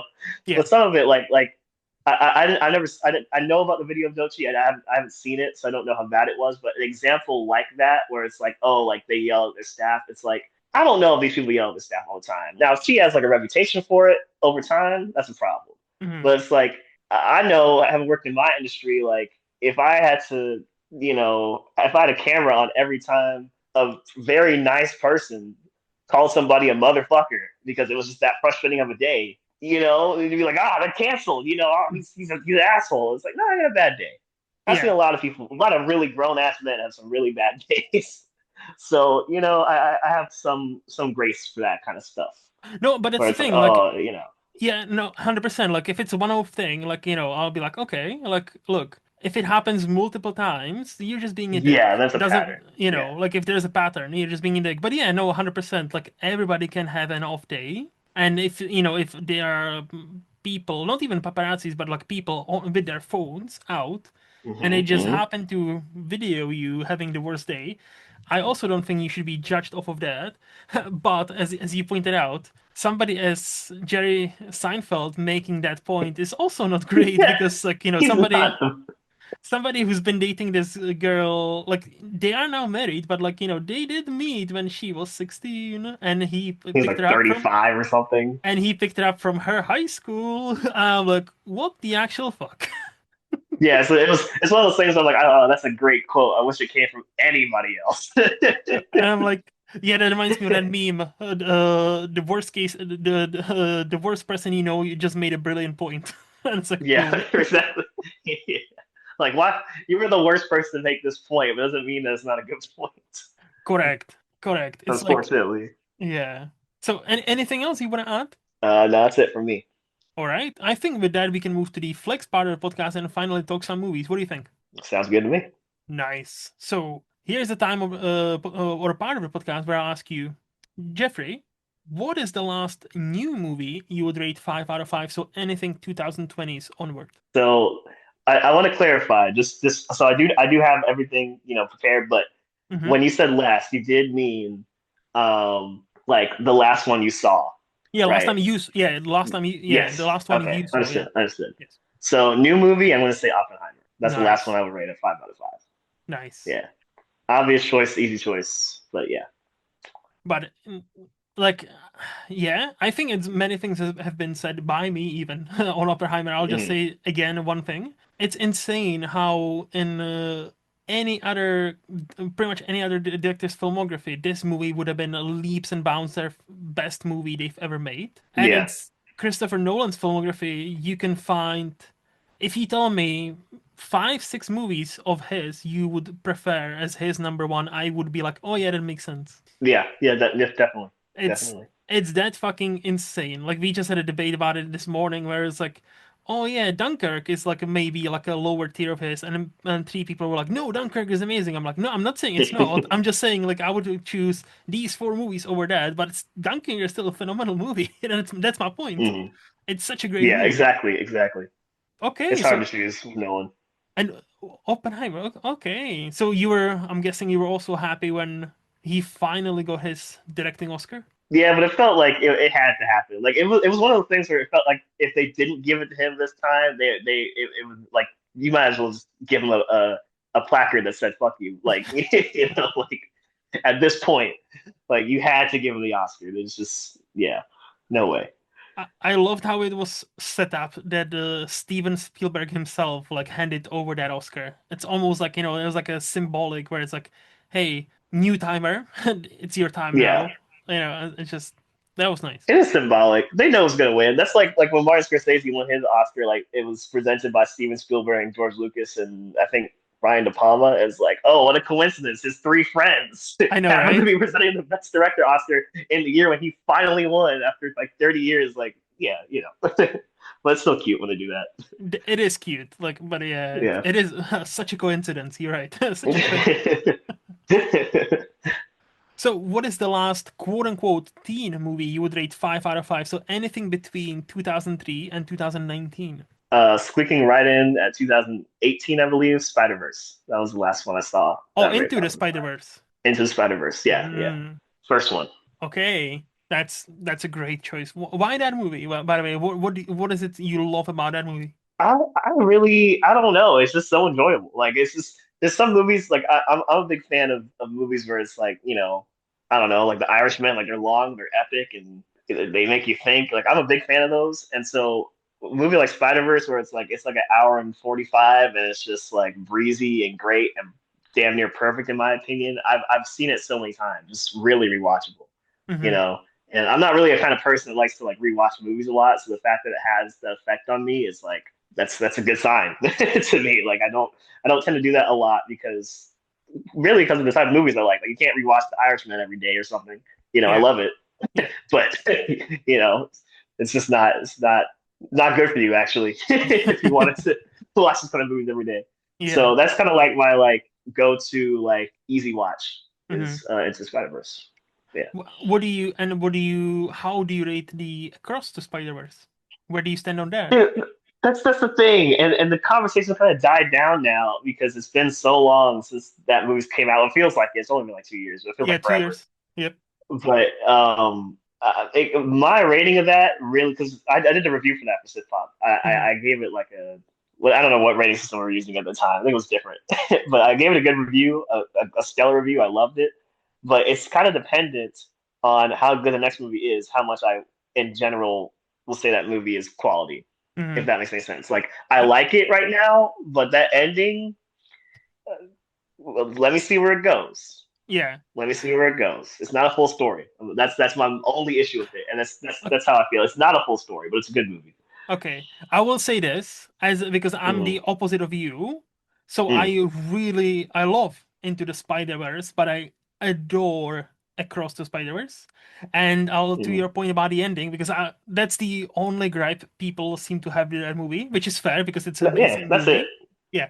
Yeah. And I will say this, the first time I've seen that movie in a cinema, I was pissed how it ended. Because I wanted, and Mm-hmm. simply because I wanted more. And it just didn't feel like almost 3 hours flew by because they just flew by so quickly. And the second time when I watched it also in a cinema with a friend, because I was like, damn, was fucking amazing. Yeah. I That ending didn't bother me as much. And the third time I rewatched it at home in a beautiful 4K because I bought a Mm-hmm. 4K. Mm-hmm. I'm a physical media collector and I bought a 4K disc. Uh, I am of the mind where it's a full story. It's except it's a Gwen story.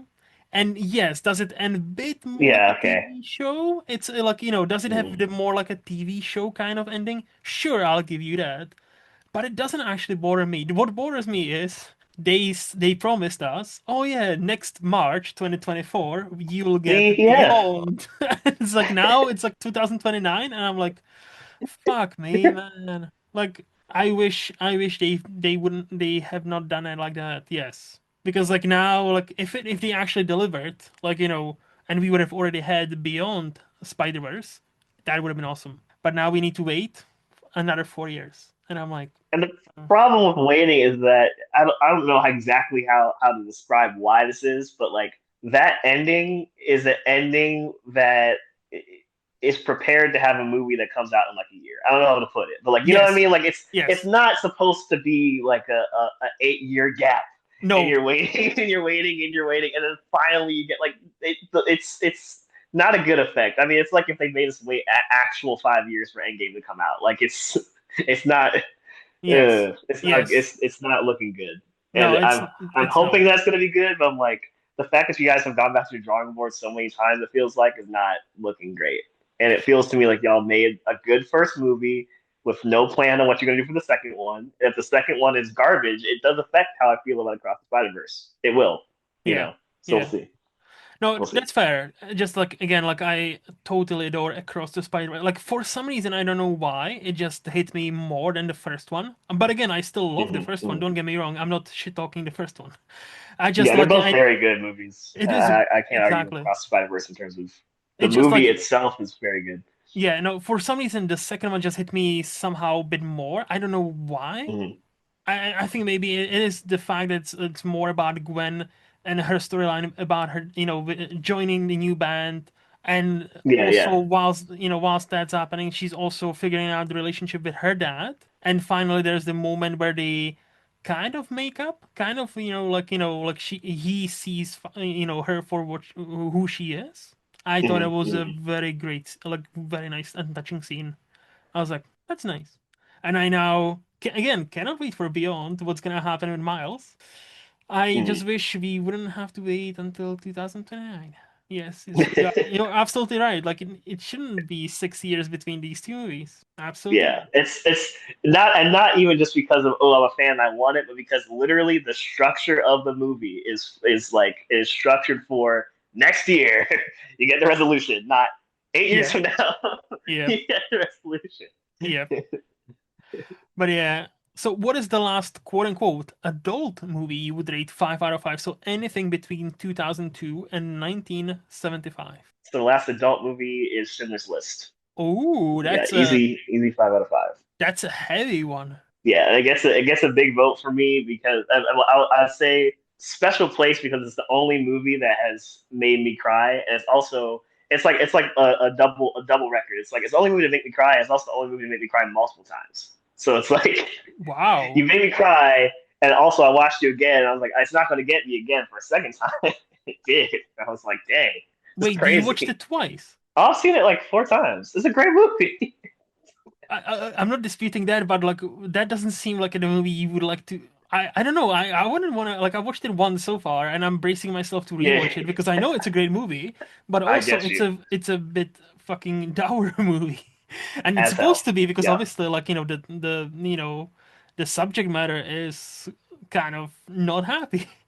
So like it just makes me I'm curious. I don't think I know anybody else who would watch Schindler's List 4 times.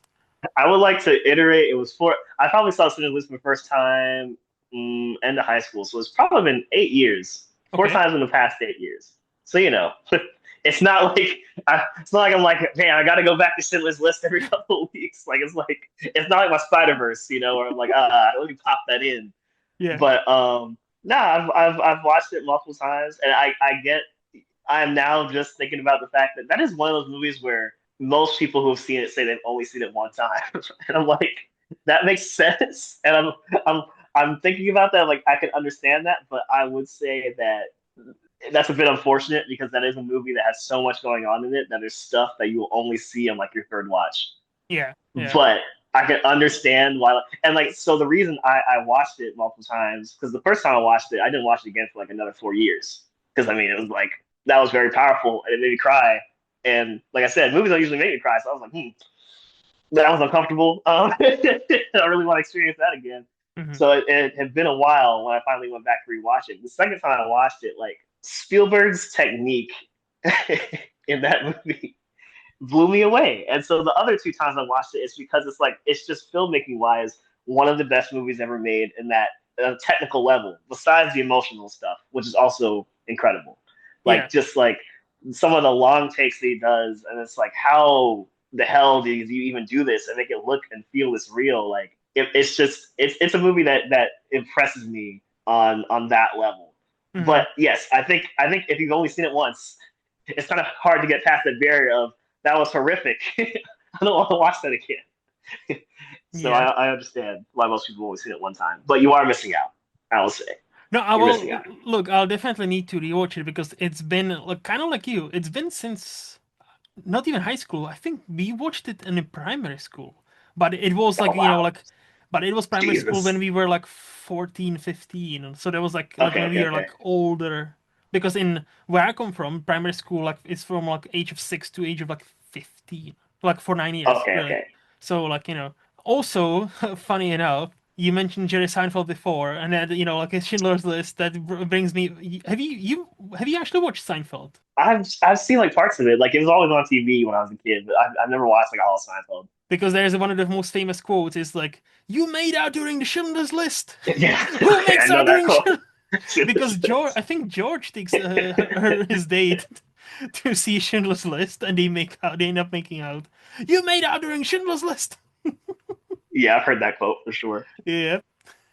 So, like, it's funny how you mentioned Jerry Seinfeld 20 minutes ago, and now we end up talking about Schindler's List, and I'm like, okay, Not on purpose at all. So I didn't even think about that quote. that's yeah. And what is the last old movie you would rate 5 out of 5? So anything 1974 and older. So there's a movie called Sweet Charity. There's not a lot of movies from back then I would give a 5 out of 5. But Sweet Charity, I give a 5 out of 5. Have Sweet. you heard of Sweet Charity? No, what is it about? So it's a movie by Bob Fosse, who made All That Jazz and Star 80. Oh yes. And I Hmm. think Sweet Charity is his first movie.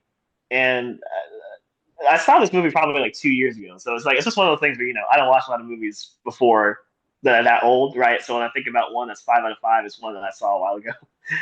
But Sweet Charity is like about this woman who's just trying to find love, and she is just unlucky as all hell. Hmm. And it's a very simple premise, but the actress, I'm forgetting her name right now, but she is just so charming. I think it's Shirley something MacLaine. Shirley MacLaine. I was about to say something like Charlene McDonald, like to get real close and miss. But yeah, Shirley MacLaine is so good in that movie, so charming.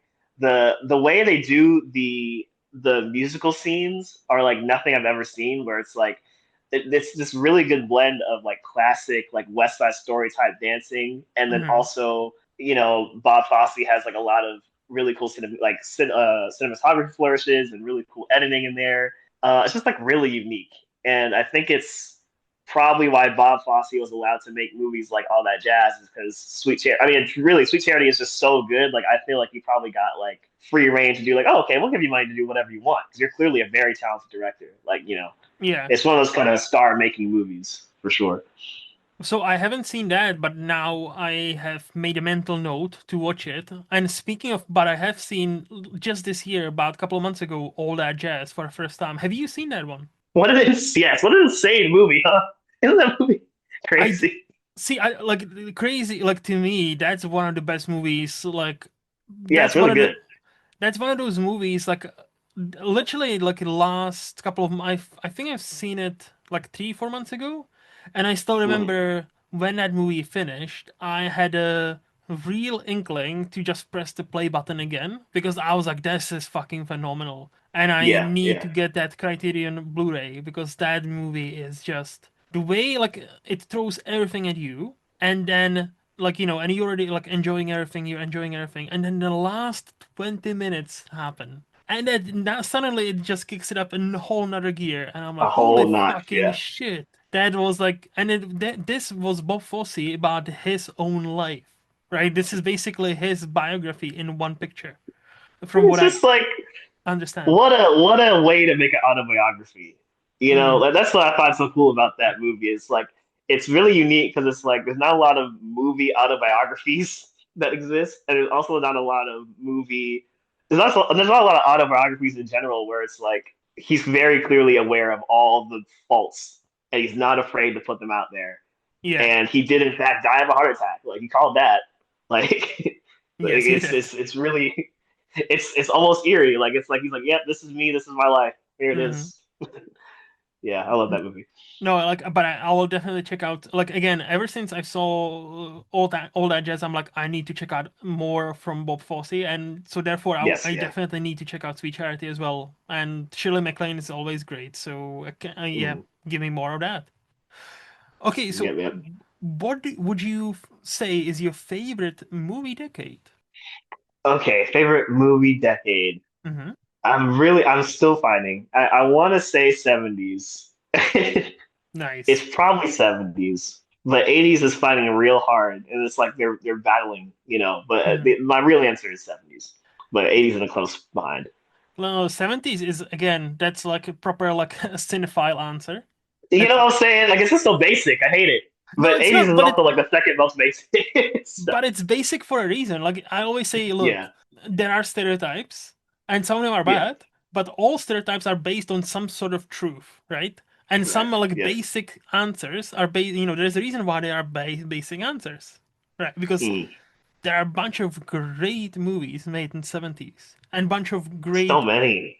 Exactly, and many of our best directors, that's where they had their start, really. Like Spielberg, George Lucas, Francis Mm, Ford Coppola, Scorsese, like Brian De Palma, like all those, like that was at the time that was the big five, really.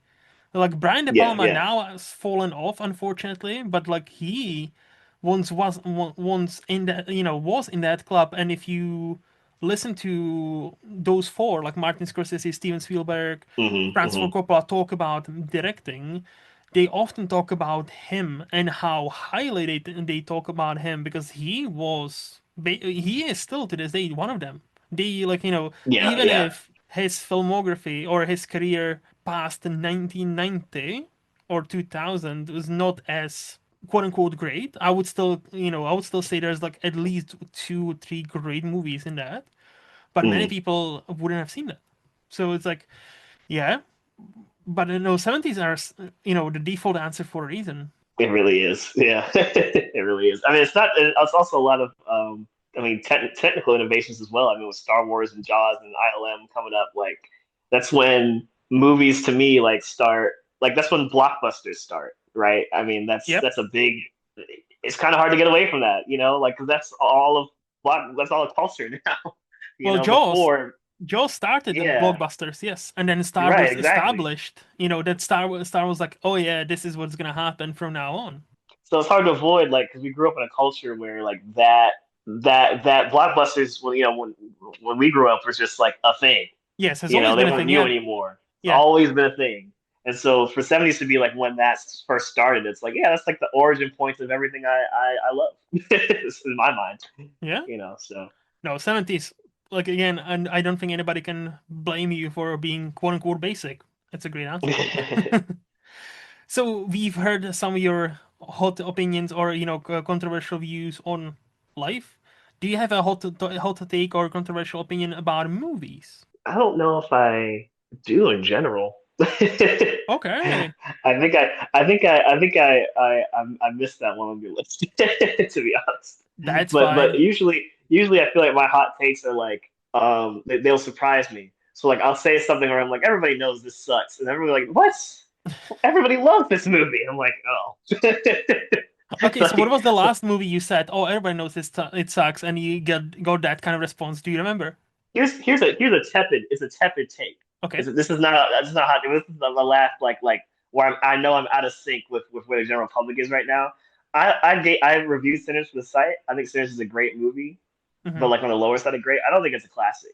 I think a lot of people are talking Ooh. about like it's a classic. I'm like, I don't know where this is coming from. And this is somebody who gave it a good review for the site. But I feel like the gulf between good and classic is wide. And I think people are talking about it like it's a classic. And I'm like, I don't know if it's a classic as much as, we live in an era where the Minecraft movie made $900 million. And so a movie like Sinners is like The Godfather in comparison to Hmm. that. And again, I like Sinners a lot. I give it a good review, but I don't think it's a classic. And a lot of my, like, Why? I'm saying, why? Yeah. It's I think I like the swings it takes Hmm. with the blues metaphor, Hmm. which has been out enough. I can say that that's in there. with the blues metaphor. I think in terms of being a metaphor, it's a little bit clunky. I think it's a little bit clunky. I think it's a little bit I find a little bit on the nose. Hmm. Maybe that's because I'm so close to the topic. Like obviously being African American, I'm like I know the themes that we're playing with here. Hmm. But Hmm. I just felt it was like it was for me. It was about the level or uh, yeah, about the level of like a really good elevated horror, Hmm. which is good, Hmm. which is good. It's super solid. It was just like when I think of classic, I think of will we be talking about this in 25 years? I don't think so. In fact, I would Hmm. even argue Ryan Coogler has a better movie in him that I think Sinners is probably like the step to. I Uh, hope. I I hope. hope. No, no, no. Okay, okay, okay. I will say this. I loved Mm, Sinners, and mm, I wouldn't classify it as, again, I'm one of those, I guess, old-fashioned, quote unquote. I don't know how would you call it, but mm. to me, something like classic or cult classic, you need to wait certain time before we put those labels on any movie, right? So Yes, I agree. let's hold on to this, right? Let's hold on and see if in 10 years how that, if it's still gonna be in conversation. What I can imagine is, however, I think this movie will hold up.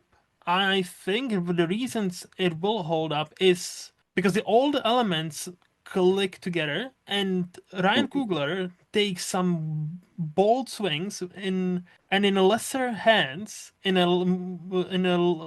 if the director was any bit less intelligent, I think those bold swings he takes, Yes, and there is you're right. specifically Yeah. the one scene, the musical scene. Hmm. Let's not spoil it because it's still fairly new, but there's a musical scene, Hmm. or not a musical like in a sense where they go sing and dance. No, but everybody who's seen Sinners know exactly what I'm talking about. And Correct. that Yeah. scene alone, I was like, damn, that's a choice.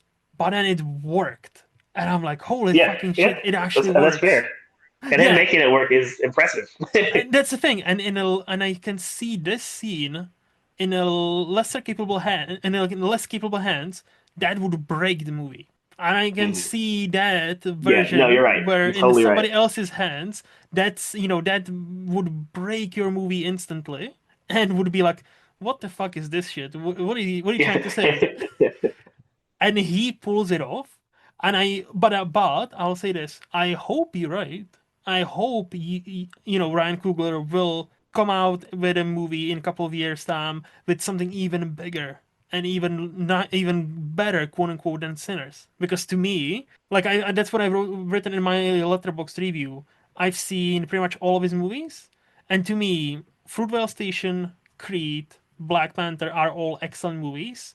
Yes. The Yeah. second Black Panther, I still am on higher on it than most because I don't think the problems of the movie he's responsible for that, because obviously there's a Yeah. It's a big circumstance unfortunate of that. unfortunate thing where your main star passes away. You need to kind of do a lot of sing and don't dance about that, and if you Yeah. don't, it would feel kind of weird. And So Disney refuses to move the date of the release date of your movie. yeah. So you just gotta figure it out.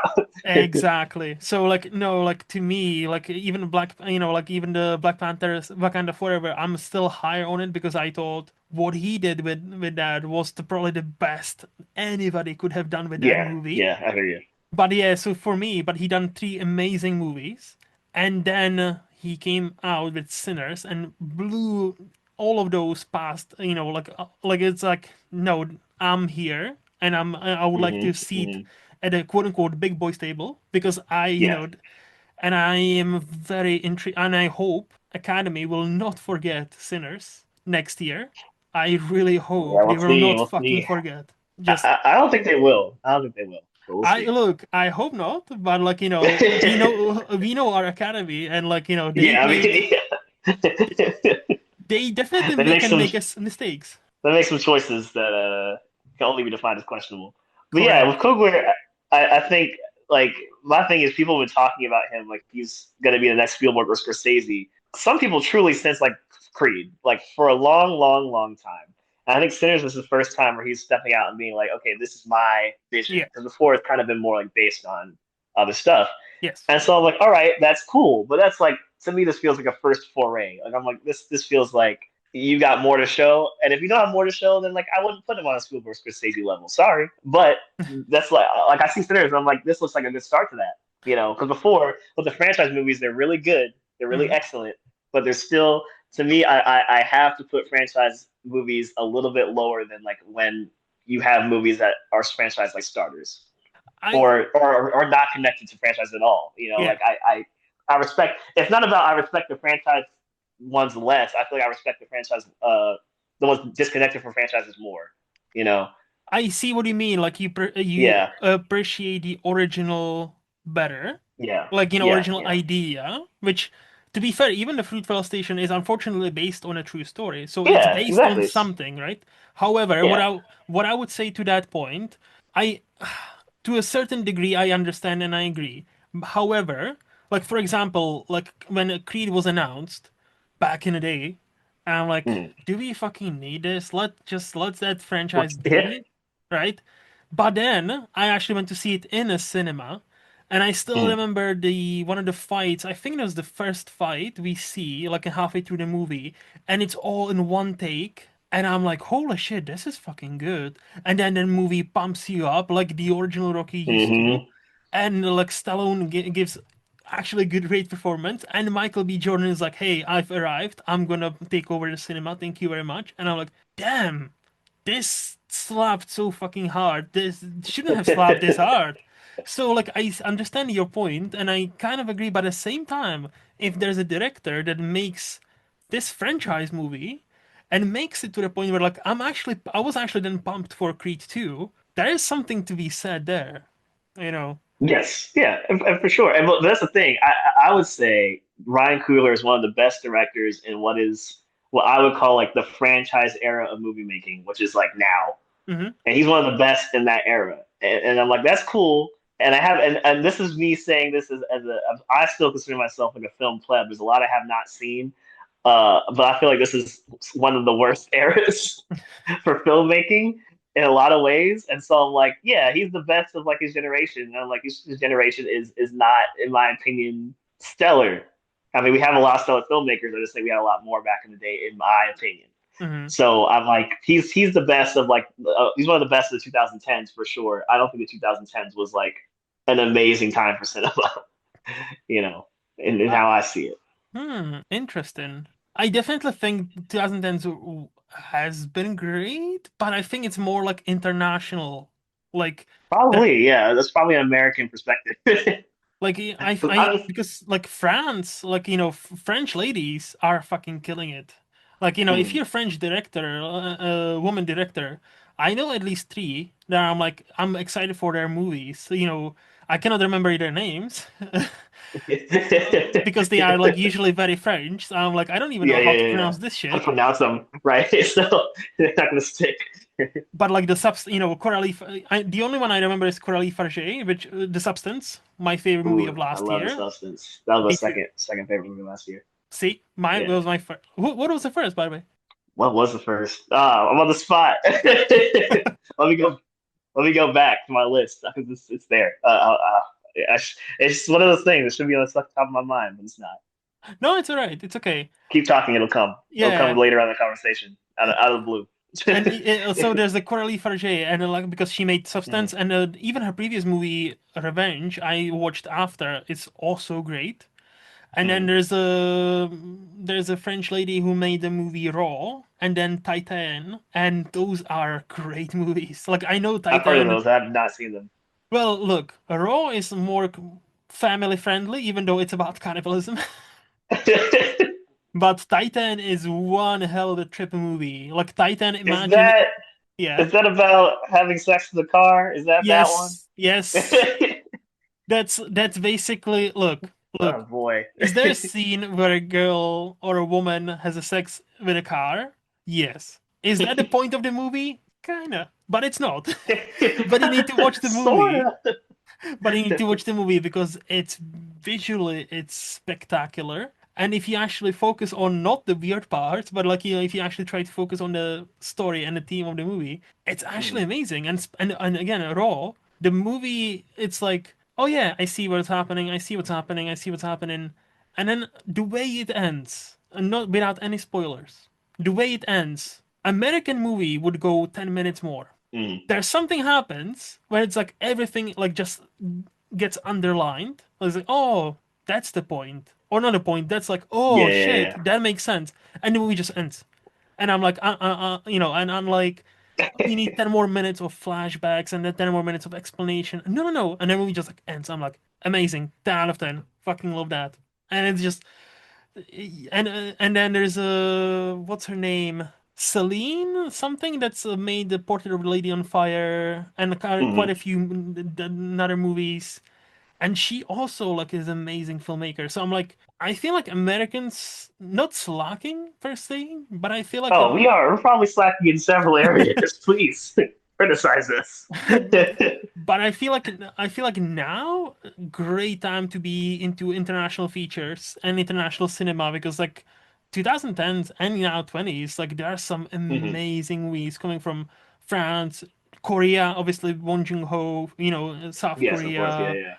like Japan, like there are some great gems and now more than ever you can actually see those because like go back to the 70s, you would have to Yeah, have certain connections to see movie from like Japan from that that year. Let alone now, if you yeah, have yeah. this streaming service or this streaming service, you can actually see it. And even like movies that we would consider classic now, it's like back when they were released, they weren't popular, or even widely released. Like it was like if you like some of the movies, like if I lived in the town I lived in Tennessee, it's like I would not have been able to see it if it came out and I lived in that town at that time. Like this wouldn't have come. So yeah, No, same, like same.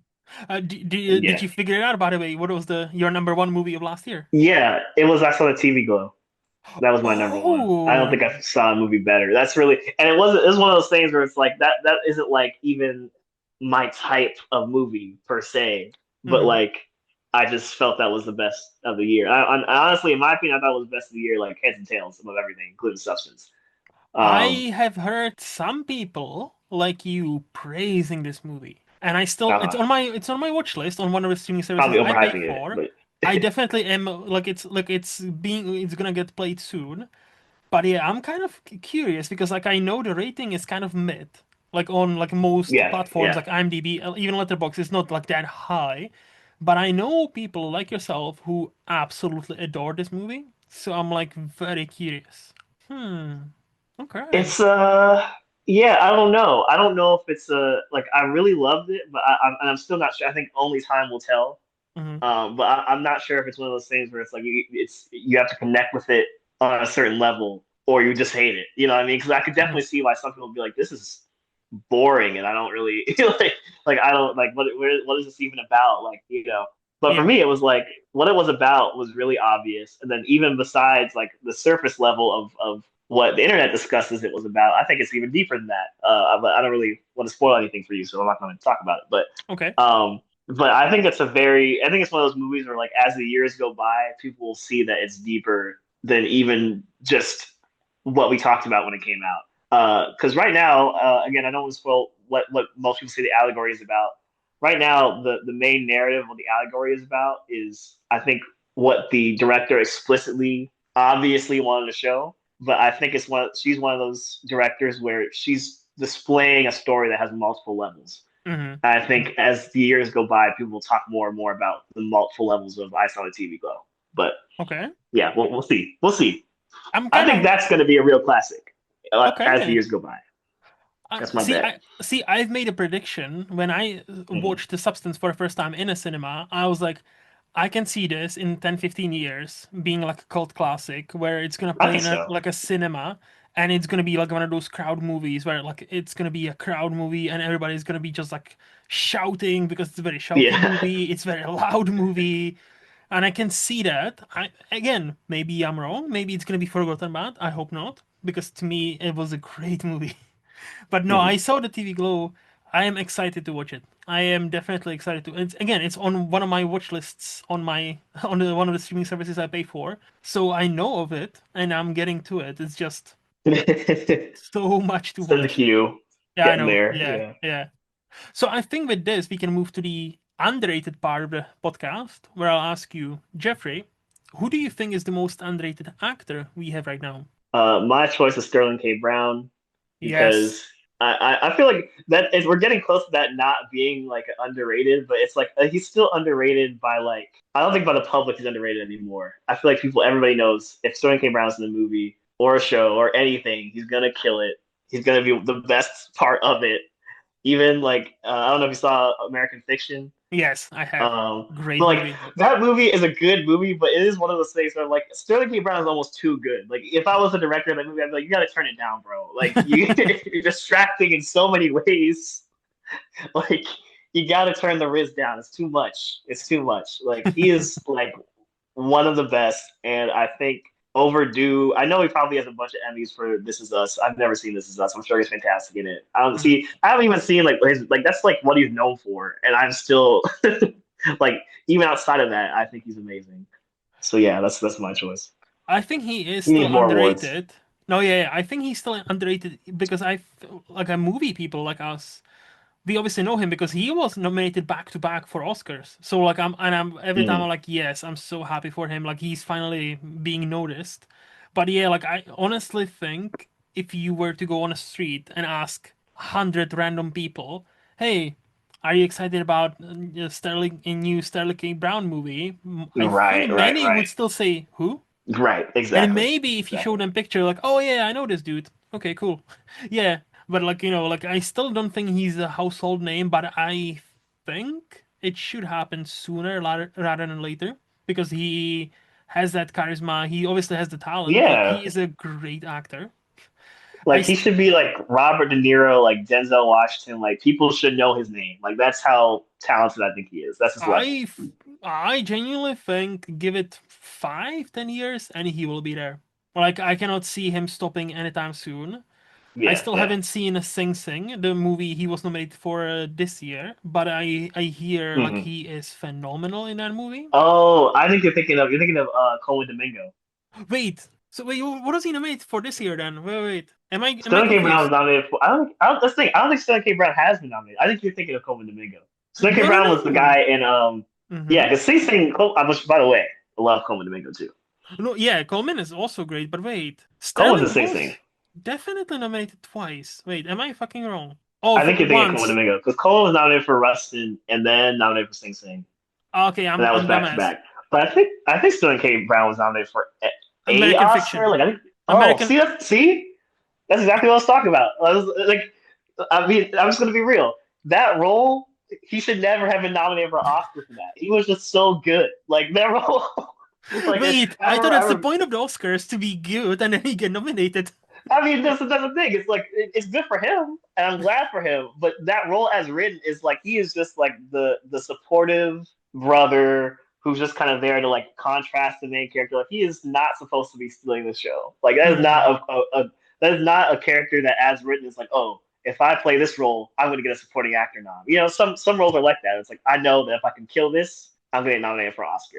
Yeah. That movie is not like that at all. Like he is really playing a basic role, but playing it like a pro, like just killing it in a role that is nothing. Like every line reading is like this line should not have this much swag. Like what are you doing? Like this is Because he crazy. is great. But He's also, like, amazing. what I was thinking is, have you seen the movie Honk for Jesus, Save Your Soul? Yes, And incredible, like he incredible. just him in that movie, like I could make an argument he should have been nominated for He that should have. movie Yeah, because like he should have. yeah, I know you were right. It was Coleman Domingo. Yeah, so I'm a dumbass.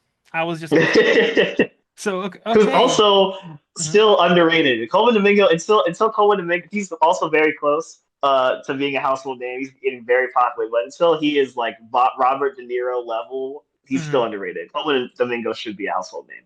Because he was the one who, yeah, he was the one who got nominated for the Netflix movie. What was it name? Rustin. Rustin, yes. I was like, it's R something. Yes. And I've seen it because of him. yeah. He was definitely the best part of the movie. Unfortunately, the movie did not live up to his level. The Oh, movie yeah, yeah, was it's okay. here, but he was here. Like he's Yeah. the only Yeah. reason. Like it's a Netflix movie, unfortunately, for all its flaws. yeah. And not all Netflix movies are bad, but all bad movies are Netflix movies. I'll just say that. They kind of all Netflix movie, all bad movies have the vibe of a Netflix movie. Yeah. I can agree with that. I don't. That makes a lot of sense for some reason.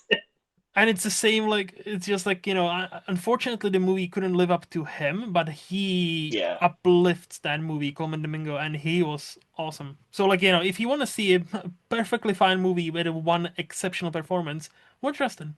That's all I say. Yeah. So, who do you think is the most underrated actress we have right now? This is my Buffy bias. It's Sarah Michelle Gellar. She's always my Oh, answer for most underrated actress, and it's mostly because of that show. I mean, I've seen her other stuff, yeah, like I've seen, but it's like watching all 7 seasons of Buffy. I watched that show, and I always think like we missed out on years of what I feel like she should have had like a crazy movie career, and it just never happened. And I feel like yeah, most people don't even know that she's that good of an actress. Like she's one of those actresses where I feel like if you didn't watch Buffy, you know her as Daphne from Scooby Doo, yeah. or the girl from she was okay. She's in Scream, right? I'm thinking of the right person, No, that's or is Anna she in? Faris. Who am I thinking of? I was gonna say, are you thinking of? She wasn't. Oh, in Scream. Sorry, sorry. No, no, Yeah, no. is she in? In Scream, it's Neve Campbell and Courtney Cox. She.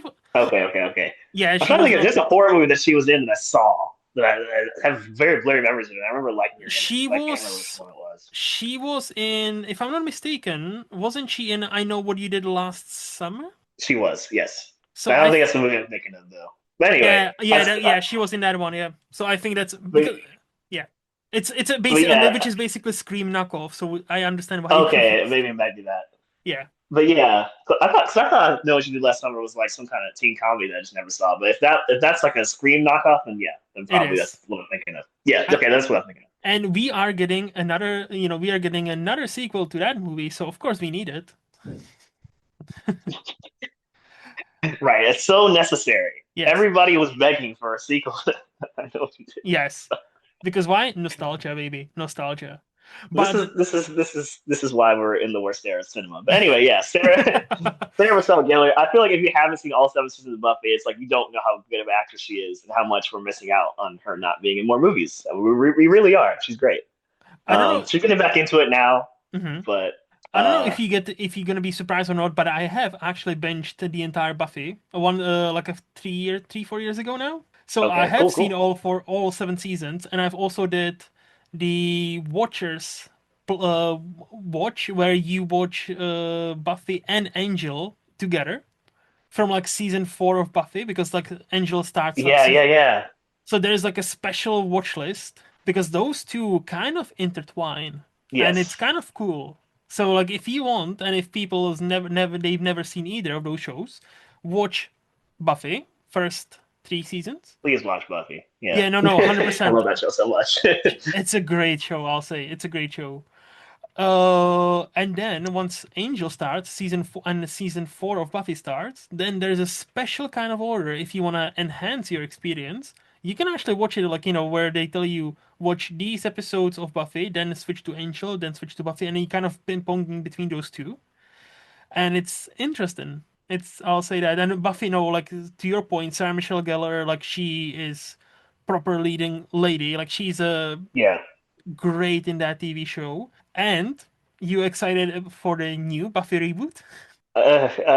You know, They just picked the Buffy. They like yeah, we just had I announced. saw, and I was like, I hope it's good. That's all I say. Yeah, I feel like I say that all the time nowadays. I don't want to be negative, so I just say I hope it's good. But it's like 9 times out of 10, it's like it's not about I don't want it to be rebooted. I got no problems with reboots. It's that most of these reboots suck. Like like most of them aren't that good. well, I don't Like think it's even gonna be rebooted per se. I think they're gonna kind of it's like a continue with it. Hey, yeah, they are. maybe. I think because I think Sarah Michelle Gellar is still going to be in it, so I'm like, at least that's good. Yeah. You know, Buffy will still be around. Like you're not completely replacing her. It is a continuation, but it's a reboot in the sense of, I mean, this the show was over. You know what I Hmm. mean? Like Yes. they're Yes. bringing it back.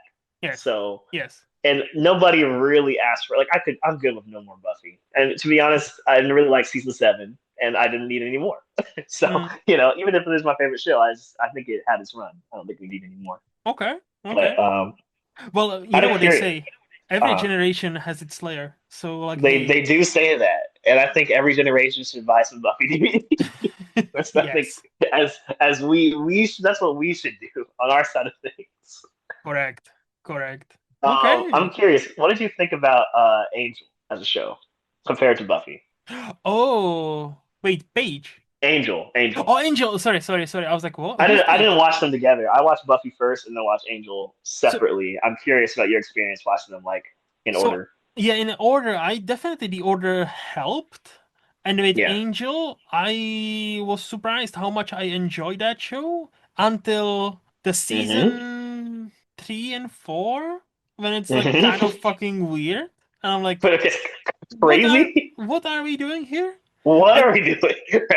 but Right. then also season 5 kind of slaps, and I'm like, Yep. season 5 is actually very good. So I'm like, It is. they It's pretty good. end on a high. Well, they end on a cliffhanger, really, and They did. because They did. Yeah. They ended the cliffhanger. I forgot about that. They and do. I from what I've read, they were actually pulling great numbers, so everybody expected them to be picked up for season 6, and then Yeah. who was it? Like I don't know if it was ABC or CW or whoever just canceled them, and I'm like, Yeah. Yeah. okay, that's why we have this kind of ending. Cool. And but I thought It like makes for a the very interesting ending, even if it's not yes, how they wanted to end it. Yeah. yeah. But I thought like both are to me they're the same quality where because of the old fashioned way how this show is made, both Buffy and Angel have like their filler episodes because that's one of those, we need to have 22 episodes or 24 episodes a season. So you Yep. will get some of those filler episodes like, oh yeah, the gang is drunk on beer. And I'm like, what the fuck is that? And it's almost like, or there's like a clip show, which is weird. Yeah. I'm like, okay. But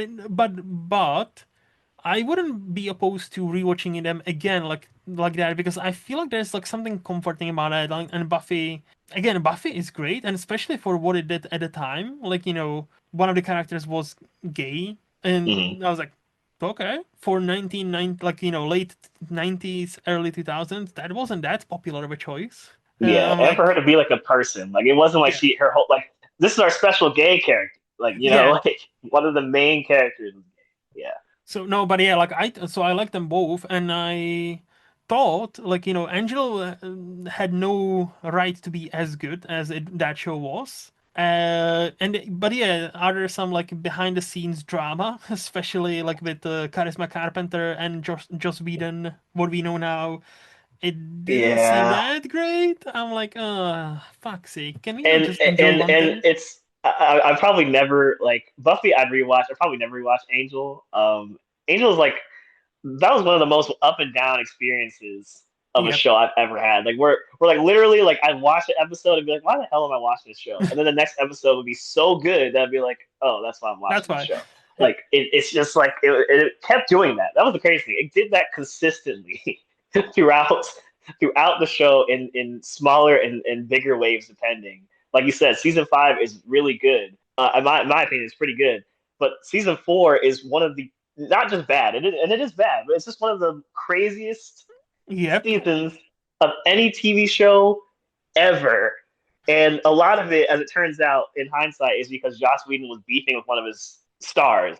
Like that is I don't know if you know about that. Yeah, for Christmas. Yes. Yeah, it's like it's just like a curse, like truly one of the most cursed seasons of TV in so many ways. It's a weird season. And then to get Honestly, season 5, and it's like they just sweep it away. They're like, "Oh, sorry, we even did that, guys." you yeah. know? Honestly, I wouldn't mind if somebody, makes like a documentary from like that one season and what, like what was happening Yeah, behind the what the scenes hell was between going on? Charisma Carpenter and Joss Whedon and like makes into like a full-on like a documentary or like a mini series or something like because I think that on its own would be fascinating watch because just from Yeah, what I've read, it was insane. just to see how did I want to see how that view translated into the insanity that was that season.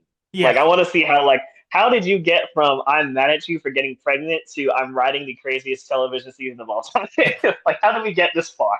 You Yes. know, it already started from a bad place. You as Joss Whedon as a creator, you getting mad at a woman for being pregnant. Like that happens on TV shows all the time. Work around it. What's your problem? Like it's not Yes. a big deal. But then for it to result in what it resulted in, Correct. It's Like like no, like no, it is fucking insane. Like for anybody who has not seen it, yeah, it's like anybody who's never seen season 4 of Angel wouldn't know what we're talking about, but it's like we can't explain it. It's just truly it's genuinely hard to explain because like season three is kind of normal, kind of, and I'm like, kinda. okay, there's like It's some like dipping into the choices. weirdness, but Yeah, it's like there's it's some choices, right? They're like, yeah. but I could see where they were going, and then season four happens, and I'm like, oh, I did not see this. I'm like, what the actual fuck is happening? And I'm like, what? I was just so confused. Here's like I describe Angel season 4. Just imagine like you have an uncle for Christmas and he comes over and he gives you a present that you didn't expect. And he goes, "Ha! I didn't see that coming." And it's like, "But I didn't want it." And he just keeps doing it over and over and over. And it's just like, I mean, thanks for the presents, Uncle, but these are all things I did not want. And he's like, "Surprise!" And it's like, "No, I don't like it. I keep telling you." And they're all very different surprises, but they're all uniquely things you don't want. Yeah, Like that's what it's like. It's just every corner you turn, every plot line is just like, oh, why is this happening now? it's like that Why? gif. It's like that meme. Surprise, motherfucker. Yeah. Every episode, it's like, oh, who's sleeping with who now? Oh God. Oh, Yeah. what, what the hell is going on? No, it's Oh boy. it's it's weird. But yeah. Anyway, Sarah Michelle Gellar. That's actually inspired choice. I like it. I do like it. So, Cool. who do you think is the most underrated director we have right now? Pete Doctor. Still underrated. Still underrated. Oh. As a director, I Mhm. mean, Monsters Inc., Up, Inside Out, Soul. Plus, I mean, I know you didn't really direct the other Pixar movies, but like, kind of. You know, I just think as a creator, he's got a really good creative brain. He's Yes. not really. I mean, he's known for it, but he's not like respected for it because animation, at least in America, is still kind of regarded as over there. Like it's cool, but it's not as hard. Like yeah, people really see it as it's not as hard as live Hmm. action. So the fact that you have one of the best story brains in the business and then made billions of dollars in the box office, making, in my opinion, damn near perfect movies, Hmm. you don't really get as much respect as if you did that with live action. But Yeah. he should. Yeah. He should. Isn't he also one of them who kind of got canceled because apparently he was quite inappropriate with some people? No, I think you're thinking of the guy who was in charge of Pixar before him, Oh, whose okay. name is escaping me. Oh, John Lasseter. Lasseter. John Lasseter. Lasseter. Oh, Yeah. okay. Lots Okay. of hugging Lasseter, as Sorry, some P people Doctor. called him. Sorry, sorry. Yeah, Because I knew there was a one like prominent Pixar guy who yeah, yeah. was involved in many of their like best movies and it got canceled because like apparently he was quite touchy and inappropriate. And I'm Yeah. like, uh-oh, no. No, No, Pete Doctor was the one after him. okay, that's good. Now, of course, they worked together a lot, obviously, but yeah, Yeah. they came in They afterwards. didn't do everything together, and that's important. No, yes. No, that no, like those movies, like again, like the early Pixar. There's a reason why many consider there was this amazing streak where it seemed like Pixar cannot do any wrong, right? It's like they were Mm, like banger after banger, like like Monsters Inc., Incredibles, Finding Nemo, Ratatouille, Wall-E, Up. It's like like even like many people would say Brave was kind of but I still loved Brave. Genuinely, it wasn't until like Good Dinosaur I was like, okay, I see them yeah, Good stumbling a Dinosaur definitely bit. fall off. Yeah, But like they still made some great movies. Like Soul was great. Like I enjoyed Luca for what it was. I yeah, love Coco. Like Coco is yeah. I love Coco. like that. Incredible See, movie. you said about Schindler's List. That was the only movie that made you cry. Coco was my first movie that made me cry. Like Hmm. that has a special place in my heart. So like I wish, and again, when this episode drops, it's gonna be September, so it's gonna be long gone. But there is a new Pixar movie coming up soon. Ilya, I think. I yeah, he's seeing trailers for that, and I hope. yeah, it looks like something. Like, look, I hope they're gonna go back to their roots, but like their current plan of hey, we're gonna focus more on sequels and prequels and less on original ideas worries me. And I'm like, Yeah, yeah, Pixar, that's not why we liked you. But like money talks, and if Inside Out 2 made all the millions and billions of dollars, obviously they will go where the money is. yeah, yeah. But yeah, okay. But it's again, that's a great choice. So I know the next one is difficult, but do you have a movie or two you would wanna shout out as underrated? Uh, my underrated movie is Waves, but it's Mm. underrated because no one's seen it. It's not underrated because it's like anyone that's seen it is like, yeah, it's great. It's not underrated because people like don't like it. It's just like, why don't people know about Waves? Like, it's just really crazy to me. Talk about Sterling K. Brown. Exactly, exactly. One of his best performances, in my opinion, of many good Mm-hmm. performances. Mm-hmm. Great performance by Taylor Russell. Great performance by Kelvin Harrison. I think is his name. Mm-hmm. Just yeah, if that feels like one of those movies where like in if it came out in the '90s, it would have gotten Oscar recognition. Maybe people wouldn't have seen it, but it would have at least gotten that boost from Yeah. like, oh, this is good, good drama. Mm-hmm. We'll at least give it that boost. But I think in today's era, it just kind of got washed out. Like there's too much other stuff going on. Nobody really paid attention to it. But No, yeah, like I finally watched it a few months ago, and I really mm, liked it. I thought it was great, even though it is a definitely story of like two movies almost. definitely, yeah, I'm like, I don't know if I vibe with the second part of the movie as much as I vibed with the first one, even though the first one is fucking heartbreaking. yeah, Like, yeah, it's definitely like more like, and then like the second part, it still has its moments and it still belongs to that movie, but it feels almost disjointed. I I, hear you. I hear you. but I feel like it's one of those movies, kind of like Schindler's List. You need to watch multiple times. Like, it's not gonna be a Yeah, pleasant experience because obviously what the movie deals with, but at the same time, I feel like I would appreciate it more on a second viewing. yeah. I think I really like the way the first half is so.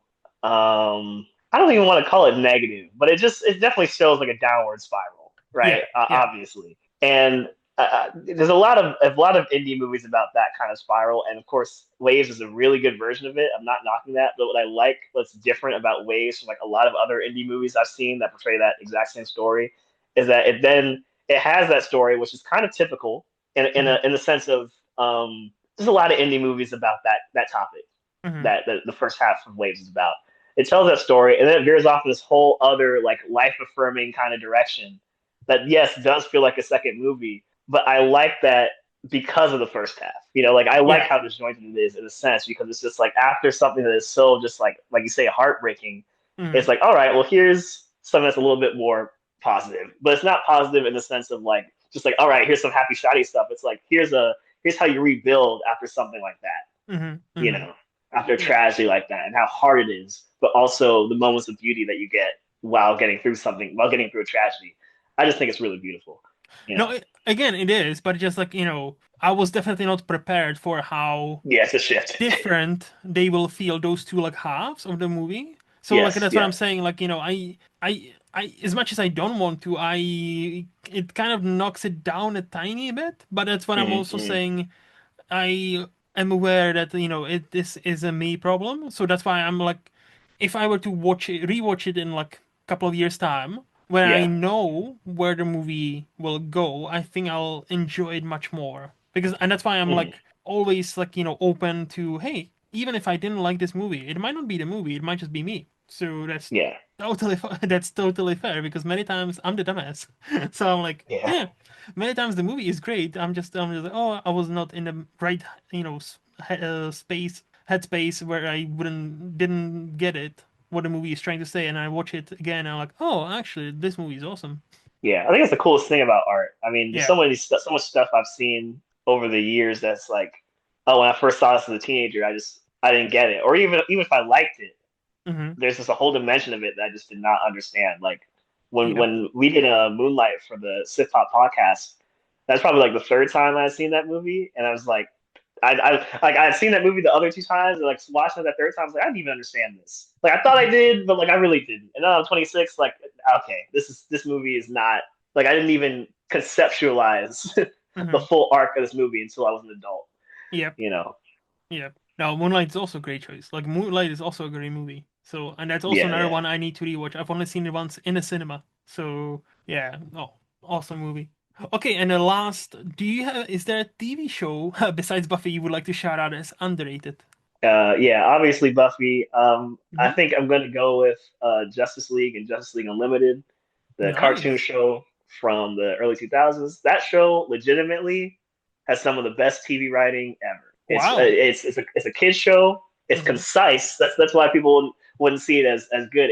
It's really, I would say, they don't waste time because they can't. I mean, it's a kids show. They got 30 minutes, but like if you put those scripts up against any 1 hour TV show, Hmm. it's better than most of them. Okay. Like just truly. And I think part of it is because it doesn't waste time on a bunch of extra drama, but like just it's really fun, efficient comic book storytelling. I just think it's funny where we live in an era where there's so much mediocre superhero stuff that comes out. And I'm like, you have like 5 seasons of like really great superhero storytelling right here. And like most people just haven't seen it because they just think it's a kid's show. And it is, Hmm. but it's a really well written kids show. It's got a lot of really cool arcs, a lot of stuff about government intrigue and government overrule and Justice League Unlimited. It's I don't know. It's a lot deeper than people think, and I want more people to Okay. watch it and realize that it's a great show.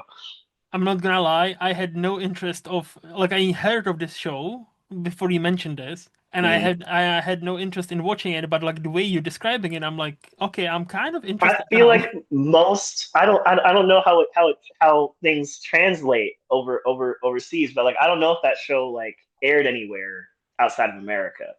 So I Hmm. know it's big in America. It was Hmm. popular, had a lot of toys and stuff. Hmm. At least when I was a kid. And I know like most of the people that I know had watched that when they were younger and then watched it later and like, oh, this is actually a great show as adults. But like, yeah, that's why I talk about it all the time. Like, I don't know if most people like they've heard of that show, but like they just see the picture of it on Netflix and it looks like a kid's show. And it is a kid's show, but it's like, there's so much good stuff in there and so much good superhero stuff. And it's just so funny because I don't know how you feel about superhero movies, but if you like them, Hmm. you Yeah. know, that show has good, solid superhero storytelling. Like Okay. Okay. it's as I would say it's as enjoyable as getting into the MCU because it expands like a universe. It's really good. Interesting. Okay, like I'm tempted now. Not gonna lie. I am tempted. Thank Yeah, you and for I am trying to tell you. I am trying because like it's it's one of those things where it's like it's also you it has to grow. I hmm think I have a bias because a lot of me and my friends that watched it grew up with it. So the first couple seasons, or I would say the first season, is more of a typical kids show. Still really well written. hmm Like hmm the creators are basing it off of old like 70s comics. So, they were mature comics back then, but obviously there's like no swearing or nothing, or no Yeah. one's gonna brutally murder nobody. But it's mature in the sense where it's like it's more aimed at like 12 to 14-year-olds than it was aimed at like kids. Hmm. But then the story just goes in places where it's like, oh, like at first I thought this was just an episodic show, and then it just kind of introduces arcs. And once it introduces arcs, it's like what you thought was just episodic, it turns out was always connected. And hmm that's a really cool thing that happens as the show goes on. Where Oh it's like yeah. you Mm. feel like, oh, okay, well, this is just show episode to episode, Justice League having adventures, Justice League having adventures, Justice League having adventures. And then the Mhm. way they bring everything back in later seasons is so good. So good. Okay. Okay. I'll investigate if it's streaming anywhere here because Yeah, I that don't know seems where like it that kind goes. of like a show where I think even my girlfriend like she's now currently in her like a low stakes kind of phase where she doesn't want to watch anything too, you know, dramatic or like on the Filth. Yeah. edge. And I'm I like, understand that. and we have like we have like 5 or 6 episodes, like a different TV shows, and most of them are dramas. It's like, oh yeah, we still haven't watched this, but she's not in the mood for any of this. Yeah, all So this I'm stress me like, out. yes, yes. So I'm like, okay, okay, we need to find something else. But no, okay, noted. I'll definitely, okay, I'll investigate if it's streaming anywhere here in the UK. Thank you for that. Yeah, give it a shot. Give it a shot. So, Jeffrey, this has been a blast. Like, I thank you so much for your time. I honestly had a pleasure. Before you've been kind and patient enough to answer all of my questions. So before we say goodbye, I would like to flip a table and do you have a question or two for me? This could probably be answered by looking at your letterbox, but what is your favorite movie? So my favorite movie has been for a while Lost in Translation, which Okay. is a very interesting, I know, it's a very interesting choice. Many people don't get it, which is fine. It's I would just like to say before you go further, I have not seen it. It's big okay. on my to-do list because Nice. everybody has an opinion on that movie. Yes, Everybody, it's pretty one of those much. like some people hate it, some people love it, Yes. that kind of thing. like to me, it's a perfect like I don't know how much you're into like vibe movies, but it's a specific type of vibe where Mm-hmm. it's like melancholic and Yeah. it just showcases beautifully how you can be surrounded by thousands of people and yet feel alone, and it's all about searching for that connection and how if you find that true connection, like how it could work if you're a young woman, in the case Mm-hmm. Scarlett Johansson being like at the time 17, 18, and Bill Mm-hmm. Murray who at the time was like 50 something or Mm-hmm. maybe even 60. So like how that works, like that like Mm-hmm. unlikeliest of connections and how that can look and where Yeah, that yeah. can lead and everything in between. So like to me I'm kind of weird. Like I wouldn't rewatch this often. Like I've only seen it 4 times in Mm-hmm. like last 15 years or so. So like for and people and so there's many movies I've seen much more than that, but that's because Yeah, I wanna yeah. like I don't wanna. I'm not one of those like, oh, I need to rewatch it every year because it's my favorite movie of the year of all time. No, like I want to savor it. And I know I'm Yeah, quite I get that. unique in that. Quite unique. Mm-hmm. I know many people would rewatch their favorite movies like, every year or every second year or whatever. And I'm like, no, I just want to savor it. And then when I'm in that mind space when I want to feel a certain way, I Yes, watch I that understand that. movie and it always hits. And it's one of those where it's like from the first moments the music hits, like I'm right where I want to be, and Mm. I'm just enjoying. Yeah, enjoying the ride, even though it's kind of Yeah, a yeah. sad movie. Hmm. Yeah. And now, like, speaking of movies, like, like how movies change with the age and like understanding, not understanding movies. My second favorite now is Mulholland Drive by David Lynch. Okay, I don't know if yeah. you've seen that. I've seen that. That I will have to. Well, see, that's the thing. That movie, I know by the end, I was like, it's definitely a movie where you're meant to watch it again. So I've only So, seen it once. So I have to see it again. It kind of annoyed me when I watched it. I was like, ah. I know that this is the point. Like I have to. So yeah, we'll see. I don't know if you listened to the episode. So we recorded like this February on my writer's room. So I had my big spiel about why it's my like one of the favorite movies of mine. Okay. And basically I'll repeat it. I kind of now I've this is my fifth or sixth time watching this. So I think now I arrived at a place where I actually know what's happening in the movie. What is, Yes. what's a dream, what's reality, whatever. Yeah, yeah, yeah. But I'm at that point where I don't no longer care. Like today, like this was like when I was the last time I rewatched it, I'm like, I don't really care anymore. Like I'm just here Right. again for the vibes. Like the moment that movie starts, I'm yet again transported onto that LA night. There's some mystery in the air. There's some sort of like lust in the air. There's like a love. There is horror, and David Lynch is in the middle of it and is just directing it. And to me, like, even when watched it for the first time, when I was like 14, which is a bit too fucking early to watch this movie. Probably a little bit. Yeah. And I'm like I still remember, like it finished, and I don't understand anything I just watched. I don't understand what just happened, but I understood even at the time it was something extremely interesting and Yeah. fascinating, and I understood how I felt. And that was one of the Yes. first Yes. Yes. movies I'm like, I don't need to understand movies if they make me feel like this. Hmm. And that's why I'm like now at the point where if I put it on right now, I'm not even gonna try to analyze it anymore. I'm just gonna enjoy it. And that's I think that's the problem with both of my favorite movies.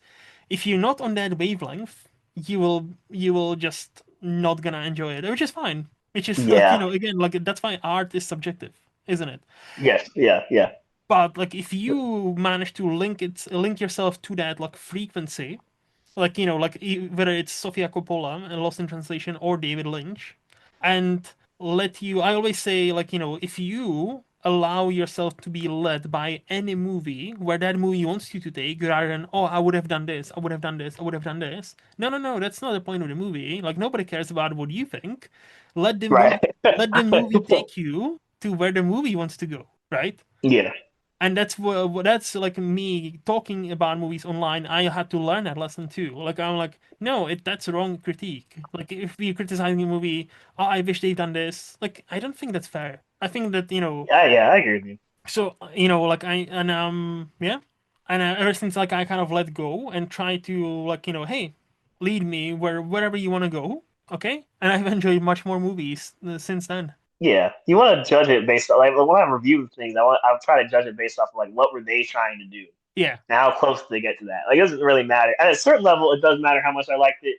Or, like Hmm. obviously this is a review, Hmm. but there's some movies that you watch where it's like this isn't really my interest, or I wouldn't have maybe gone Yeah. this far. Or this isn't my opinion, but it's just a well-made film. Hmm. Period. You know, so it's like yeah, I can respect that. Hmm. Um, your feeling with Mulholland Drive, like I kind of chased that feeling with a lot of David Lynch movies because I got it from Blue Velvet, but Blue then Velvet is great. the rest of his stuff just did not connect with me like Blue Velvet did. And I know it's not like I think that's the thing. Like I can't say Blue Velvet is like better because like you Hmm. said with Mulholland Drive, like I don't really know what it did. Like I don't think I understood most of it, but it connected to me on that level. And Hmm. so it's like I know what you're talking about Mulholland Drive, but it's just like for whatever reason that one just didn't hit. And with the rest of David Lynch movies, it's kind of how I feel, where it's just like well, from Blue Velvet, I can see what people like about him, Yeah. but Yeah. I just have not gotten that from the rest of his work, unfortunately, Hmm. for me personally. But I get the appeal for sure. Yeah. And again, like, like I always say, like, at the end of the day, I'm like, I know this seems like such a cop-out answer, but I'm not trying to convince anybody. Like, in a sense where Yeah, I'm yeah, like, yeah, of course. I'll give you my perspective on why I like Lynch and why I think Lynch was one of the few, like, genuinely, like, top three of people who understood, like, cinema as a language and Yes, how I he can agree was with that. willing, how he was not willing, how he was able to basically bend it to his will. Because like again, Yeah. like Mulholland Drive, love it or hate it, it's a certain vibe. Many and Mm. like there's it's a kind of similar, not just that, but like Blue Velvet and all of his movies. There's a like kind of like Quentin Tarantino. Only Tarantino can write like Tarantino, and many people after him try to copy that, right? Yeah, that But sucks. many have Yeah. failed because they are not Many. Tarantino. Yeah. Yeah, And yeah, yeah. the same thing with Lynch. Many people then came forward as like, oh, I can make weird movies. Look, like just like David Lynch, and they like serve you like bullshit that makes no sense, because whatever is happening in David Lynch movie, there is some point to it if you open your mind a bit and at least try to think Mhm. about it. You might not like it, what do you find? Because like Blue Velvet. Like Blue Velvet is a perfect, like on its it seems like quite straightforward. But if you actually think about it, it's like, it's a critique of like, hey, 50s were not as nice and clean how everybody likes to Yeah, believe that. Everything was yeah. just kind of like underneath the rug. And the evil of society, it's always been there. Except it was just nicely swept away in these nice, clean, all white neighborhoods where it's like Hmm, everything was hmm. perfect. Nobody had any problems except they did. And people Yeah. don't like to talk about it when they say, "Oh, we need to go back," where before it was so much better, like back in 40s and 50s, because like there were no divorces, there was no this, no this, no this. I'm like, Yeah, yeah, yeah, yeah, okay, okay, okay. I don't think you realize what you said, but okay. yeah. Talk to your grandma why there were no divorces. Talk to your Seriously. surviving relatives, like why like grandma couldn't leave grandpa. Like, if you Grandma gave couldn't enough. even get a credit card by herself. Correct. Correct. So like, it's like there might be reasons for that. It's like not like, oh yeah, pure love, there was back then there was a pure love. People did not give up on them on each other. And I'm like, sure, but also women had less rights. And Right. it was like much more shameful to get divorced in 50s. And it was so sexist that most of the time if he got divorced, it was always the women's fault rather than the man's fault because you couldn't keep your man happy. What do you mean? So like, and David Lynch again, like with Blue Velvet, it's like, like kind of peeling off that layer, kind of like picking at the scab. Nobody wants it to Yeah. be picked at, and David Lynch is like, no, I'm a pick it. Let me do it. Let me do it. And that's why many people despise him because he's like, oh no, I don't give a fuck. I'll just show it, and you can deal with it. And I really admire that. And I was, excuse me, I was so sad when he passed away this year. I was just Yeah, yeah. heartbroken. But yeah. It was so crazy too because I had just finished watching it. Like I've never seen his films, and I just I wasn't really marathoning them. I just kind of slowly made my way through them, and Mhm. then like right when I finished it, he passed. I was like, damn, Yeah, and we were crazy. we were supposed to record that episode just before, and then something happened in our personal lives where we had to reschedule for a couple of Yeah, yeah. weeks, and that week we were supposed to record, he just passed away. So I was like, ah, fuck me. So like, Yeah. we were not discussing it because he passed away. It just happened to be like that. I'm like, hmm. Mm-hmm. But yeah. So any other questions for me? None that come to mind. All right. No, that's all good. So, genuinely, Jeffrey, again, this has been a blast. Thank you so much for spending almost 3 hours with me. I do appreciate your time. And No if problem. No people problem. have enjoyed our conversation, where would be the best place for them to follow you? You can now find me at Jeffrey R on Letterboxd. I think Aaron's going to be mad that I got to do that for the first time on your podcast, not on his, after years of me teasing it on Sif Pop Podcast. But yeah, Jeffrey R on Letterboxd. That's where you can find me now. Okay. So no Twitter, nothing else, just the I mean, letterbox. yeah, you can also find me at Jeffrey Rahming on Twitter, but I plan to be on Twitter significantly less.